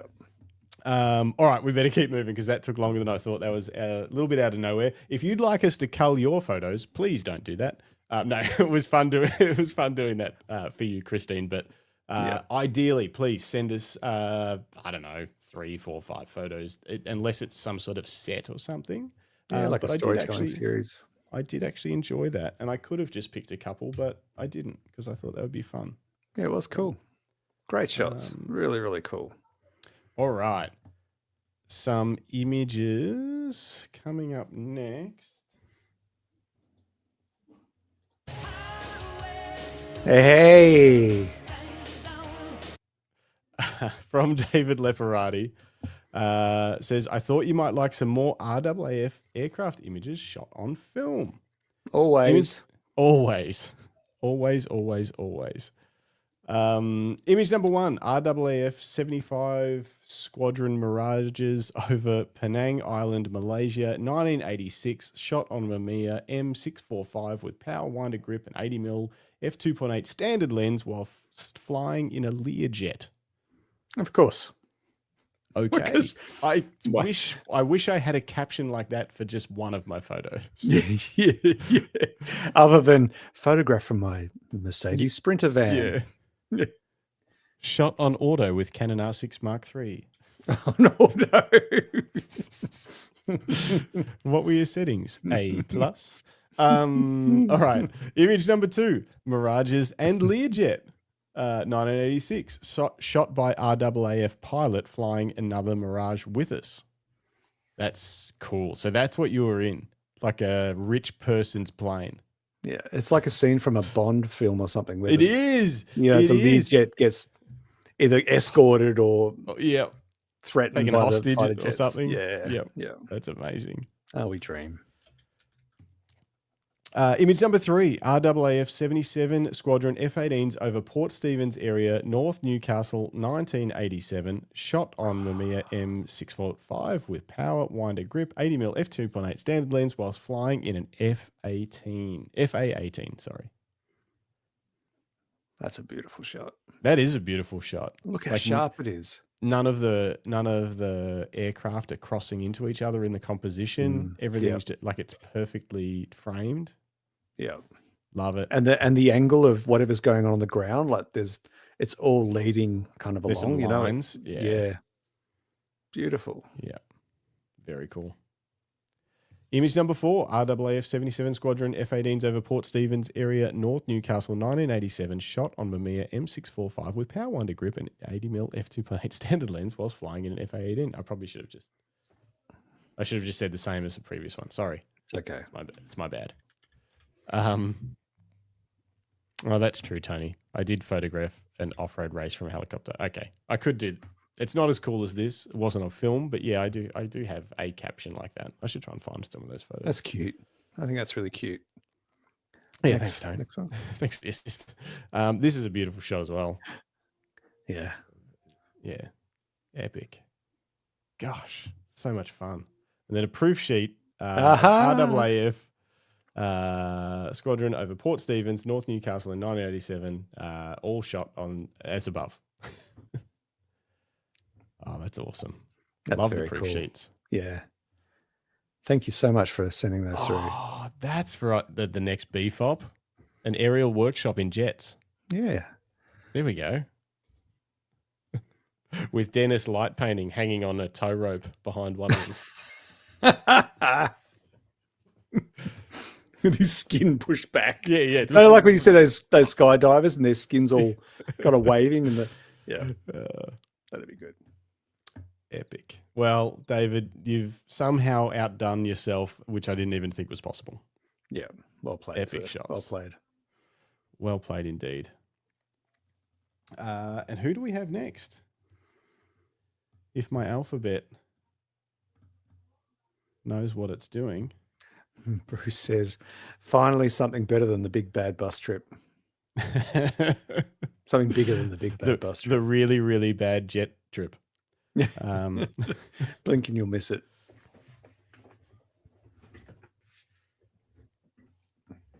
Hang on. Okay.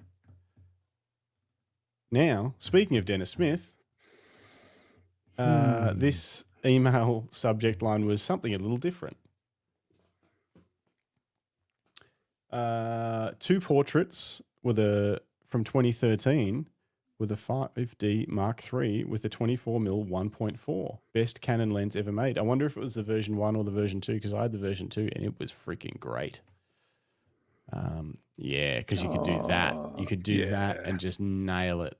And it just had this intimate, up close feel about it. But yeah. Oh, it's like a World Vision ad. Such a beautiful photo. Yeah, it is, isn't it? Yeah. Just the eyes, like the eyes just pull you in. The other two shots were with a Q3. Oh, wow. Oh, that's just magic. Take me with you, Dennis, next time you go to India, please. Yeah. Please, please, please. Okay. Epic work, Dennis. Thank you for sending those in. Very Something cool. a little bit different. Spice things up a little bit this week. Now, moving on to Bendigo local, Felicity Johnson. Hey, hey. Let's see what she's got for a caption, if there's anything. Where is it? Where is it? There it is. Pickies from my yard. Are these all taken at your house? Insane. It says, hello, thanks for the lovely comments. Cheers, Flick from the Nong. She lives in Gornong. Look at these. Yeah. Look at those backgrounds. They're just obliterated. I love it. Yeah. And a bit of macro. Yeah. Oh, yeah. She does some great macro. Look at that composition. I love that. Yeah. Symmetry, but with the stepping of the leaf. Yeah. Like it's, yeah. Yeah. Very, very well done. Got quite the eye there. Quite the eye. Look at Look that. at this. It's like they're all looking at what the other one's looking at. Yeah. You know, like one's the bot or, you know, like the, Yeah. That's funny. Gosh, that's beautiful. Where's the background gone? Yeah, and that too. Look at that. Yeah.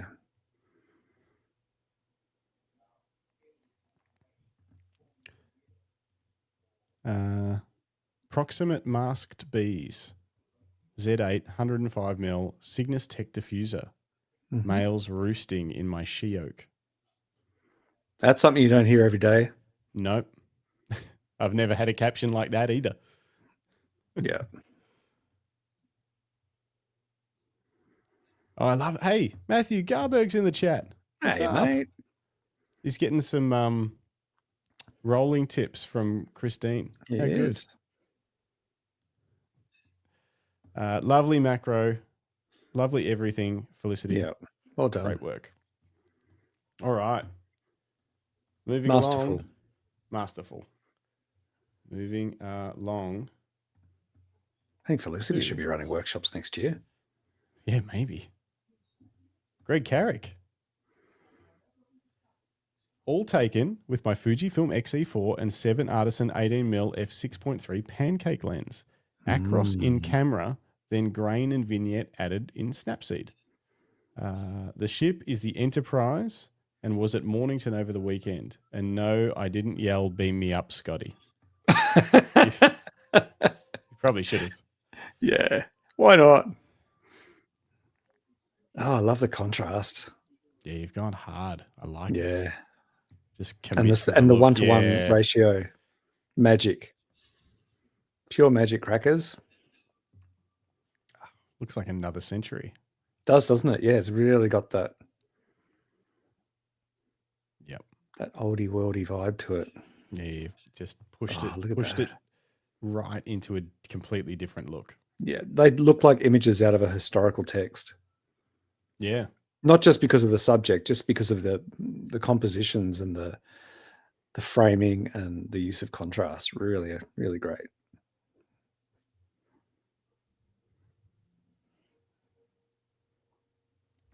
All right. Beautiful. Up next, we have something a little bit different from John Pickett. And it says, hey guys, this is a photo taken by my daughter. She's 9 at a photo walk yesterday at Flagstaff Gardens. She did the editing herself too. Proud dad That's moment. so cool. I've stolen the photo and I'm calling it my own. No. Justin, could you please frame it? I want to sell it. Yeah, I'm submitting it. Yeah. No. Proud dad moment shot with 200D and Canon 18 to 135 lens. Nice. That's cool. That's very cool. Yeah. Budding photographer in the making. And supportive dad. Well done. Yeah. Well done. Very cool. Yeah, I love it. That's a great photo. I'm going to submit it. No, that's awesome. Yeah. Very, very cool. We'll follow that story. Yeah. She's a BFOP instructor. Yeah. All right. Up next, LTK, Liam K. Ooh, I like this. I love this. Look at the reflection. Yeah. No That's subject, no slick. caption. Pardon the pun. It speaks for itself. Yeah. Yeah, I love it. Yeah. Lines, good amount of motion, super tack sharp, reflection sharp. Good tonal values too, because it's a fairly it's a very muted palette. Yep. It's like it's like heading towards black and white, but it's got that sort of cinema blue through everything. Yeah. Love it. Very cool. Yeah, it's one of my favorites. One of my favorites from the night, for sure. Up next, our very own Lucinda Goodwin. A few snaps from the Queenscliff Music Festival over the weekend. I'm still madly editing. I love it. Look at the seagulls. Are they eating chips? No.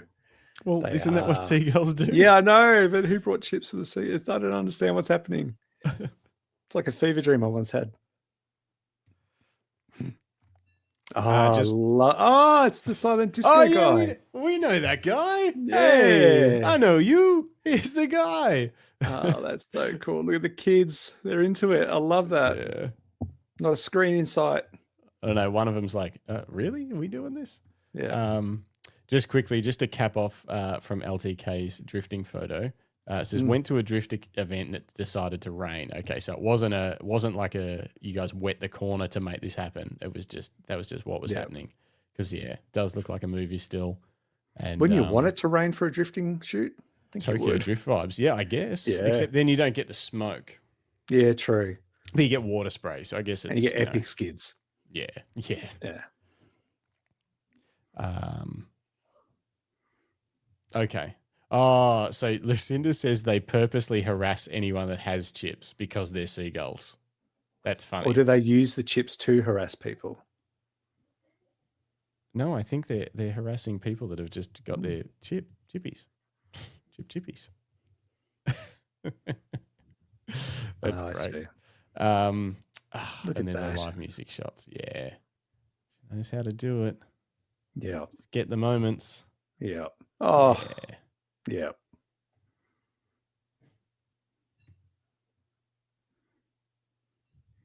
Oh, that's great. What a brilliant shot. Yeah. it's a Look at the great shot. color in the tent. Hang on, is that the drummer? That's not just like, is that the drummer or is that someone from the crowd? Because everyone's filming that person and he's holding drumsticks. That's a great shot.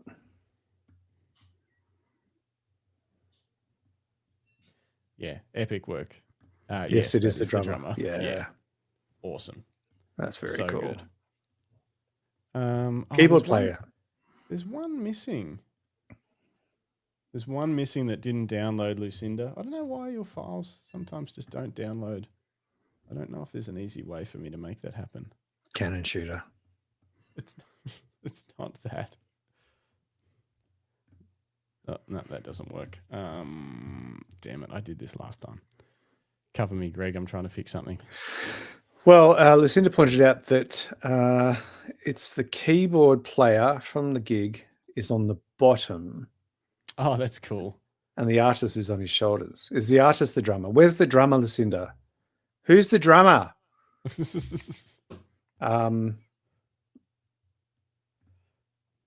I just love the lighting in the tent and yeah, and the way that everyone is pivoted to this moment. It's and the hands up. Oh, it's so cool, so well captured.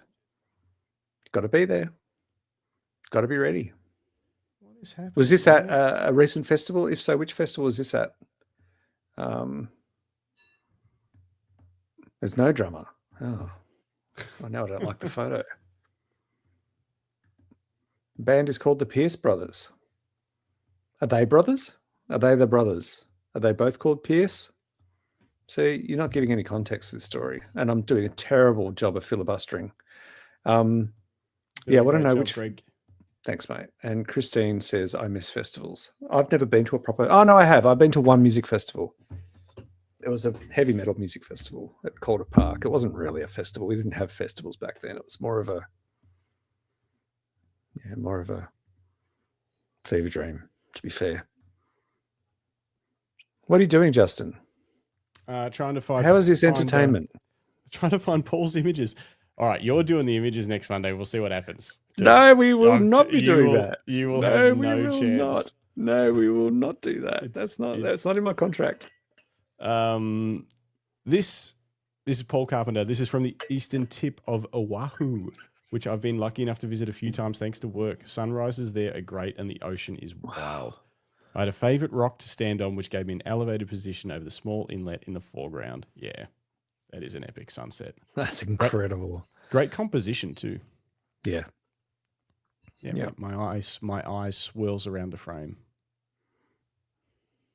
Yeah. Beautiful shot. Love it. We got any Where did you say this was? In Oahu? Oahu. Oahu. Oahu. Oahu. Up next, Philip Johnson. The Philip Johnson. See if has he got any. I love the tonal values in this. It's a King Protea.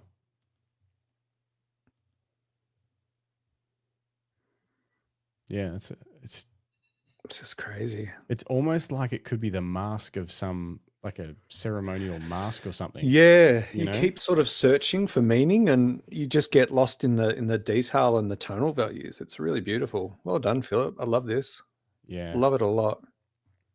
Well, if you love that, check this next one out. Oh, stop it! What? Rose Valley Blue Mountains World Heritage Area, captured from Govett's Leap. That's a shot. That's impressive. That's very impressive. Wonderful, wonderful composition, Philip. Yeah. Well played, sir. Yeah, epic. Mm. What a view that would have been. Yeah. Well, I think Philip's from that area, so he sees that a lot. I was going to say it's still a nice view, just because. Oh yeah, no, I'm sorry, I didn't mean to steal your thunder. You're like he's from there, so you know. Yeah, it's nothing to him. Yeah, doesn't nothing. He sees that doing the dishes. And this has been a long show, so last but not least, Rick Nelson. Rick Nelson. Rick Nelson. More beautiful sunrise or sunset light. Looks like sunrise. Yeah. Let's see. 2 photos from this week with my new camera editions. Ooh. The iPhone 17 Pro Max. Lol. Oh, you got the Max. Mm. Oh, look at that. Colors. Yeah. Colors. Epic. Yeah. Very epic. So this is fun. Look at LTK saying, sunset. I don't know why I thought it was sunrise. LTK saying, I'll have to send in some street photography next week. I wonder whether we should start doing some themes. Oh, there's an idea. You know, like it's only, like we just do all street photography or whatever. Yeah. Have a think about it. Not next week. Next week, we'll just leave it open to whatever tickles you fancy. We'll have a think. Whatever you feel like it. But I'm That's thinking a great themed idea. weeks might be a bit of fun. Give people a reason to dig something particular out. Or even better, I'd rather if you go out and shoot something for the week would be epic. So we'll see. Mm. We'll see. Now I have to ask. Weekly challenges. Felicity likes that. Are you going to print any of these? Or have you? Secretly. I have. Oh, I love it when you get up to mischief. You get this cheeky look on your face. I've already printed one of our images from tonight. Not one of mine, not one of yours. Oh. One of the listener images. Let's go and see what it was. All right. I thought you were going to take us with you, but you're just leaving.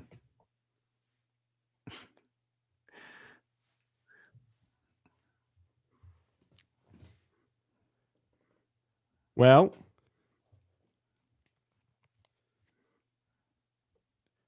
the colors have come out okay. Right. But the printer obviously had some trouble because it's got some black ink smudges on it. So wow, the you're problems really persist. winning at this game, aren't you? Oh, no. Where's the smudge? You probably won't be able to see it because of the exposure. Oh, hang on. I'll be able to get it to you. Hang on. See there? Can you see that? Wow. Look at that. What Crazy, a pain. right? So what is that? What is that? I did switch paper types, but I didn't switch ink types. I mean, the reds look like the red. Yeah.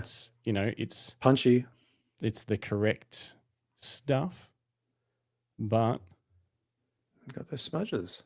What do we get those smudges from? Canon, what are you doing to me? Trying to advertise your products for free. But overall,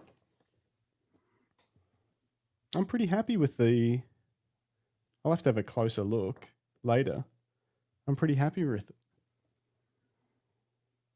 I was going to post it to you, Christine, but you don't want. I'll have to cut the corner off with scissors. Yeah, let's Photoshop it. Oh well. Anyway. Oh, it's a shame. What a letdown. Oh. Hey, printers aren't easy.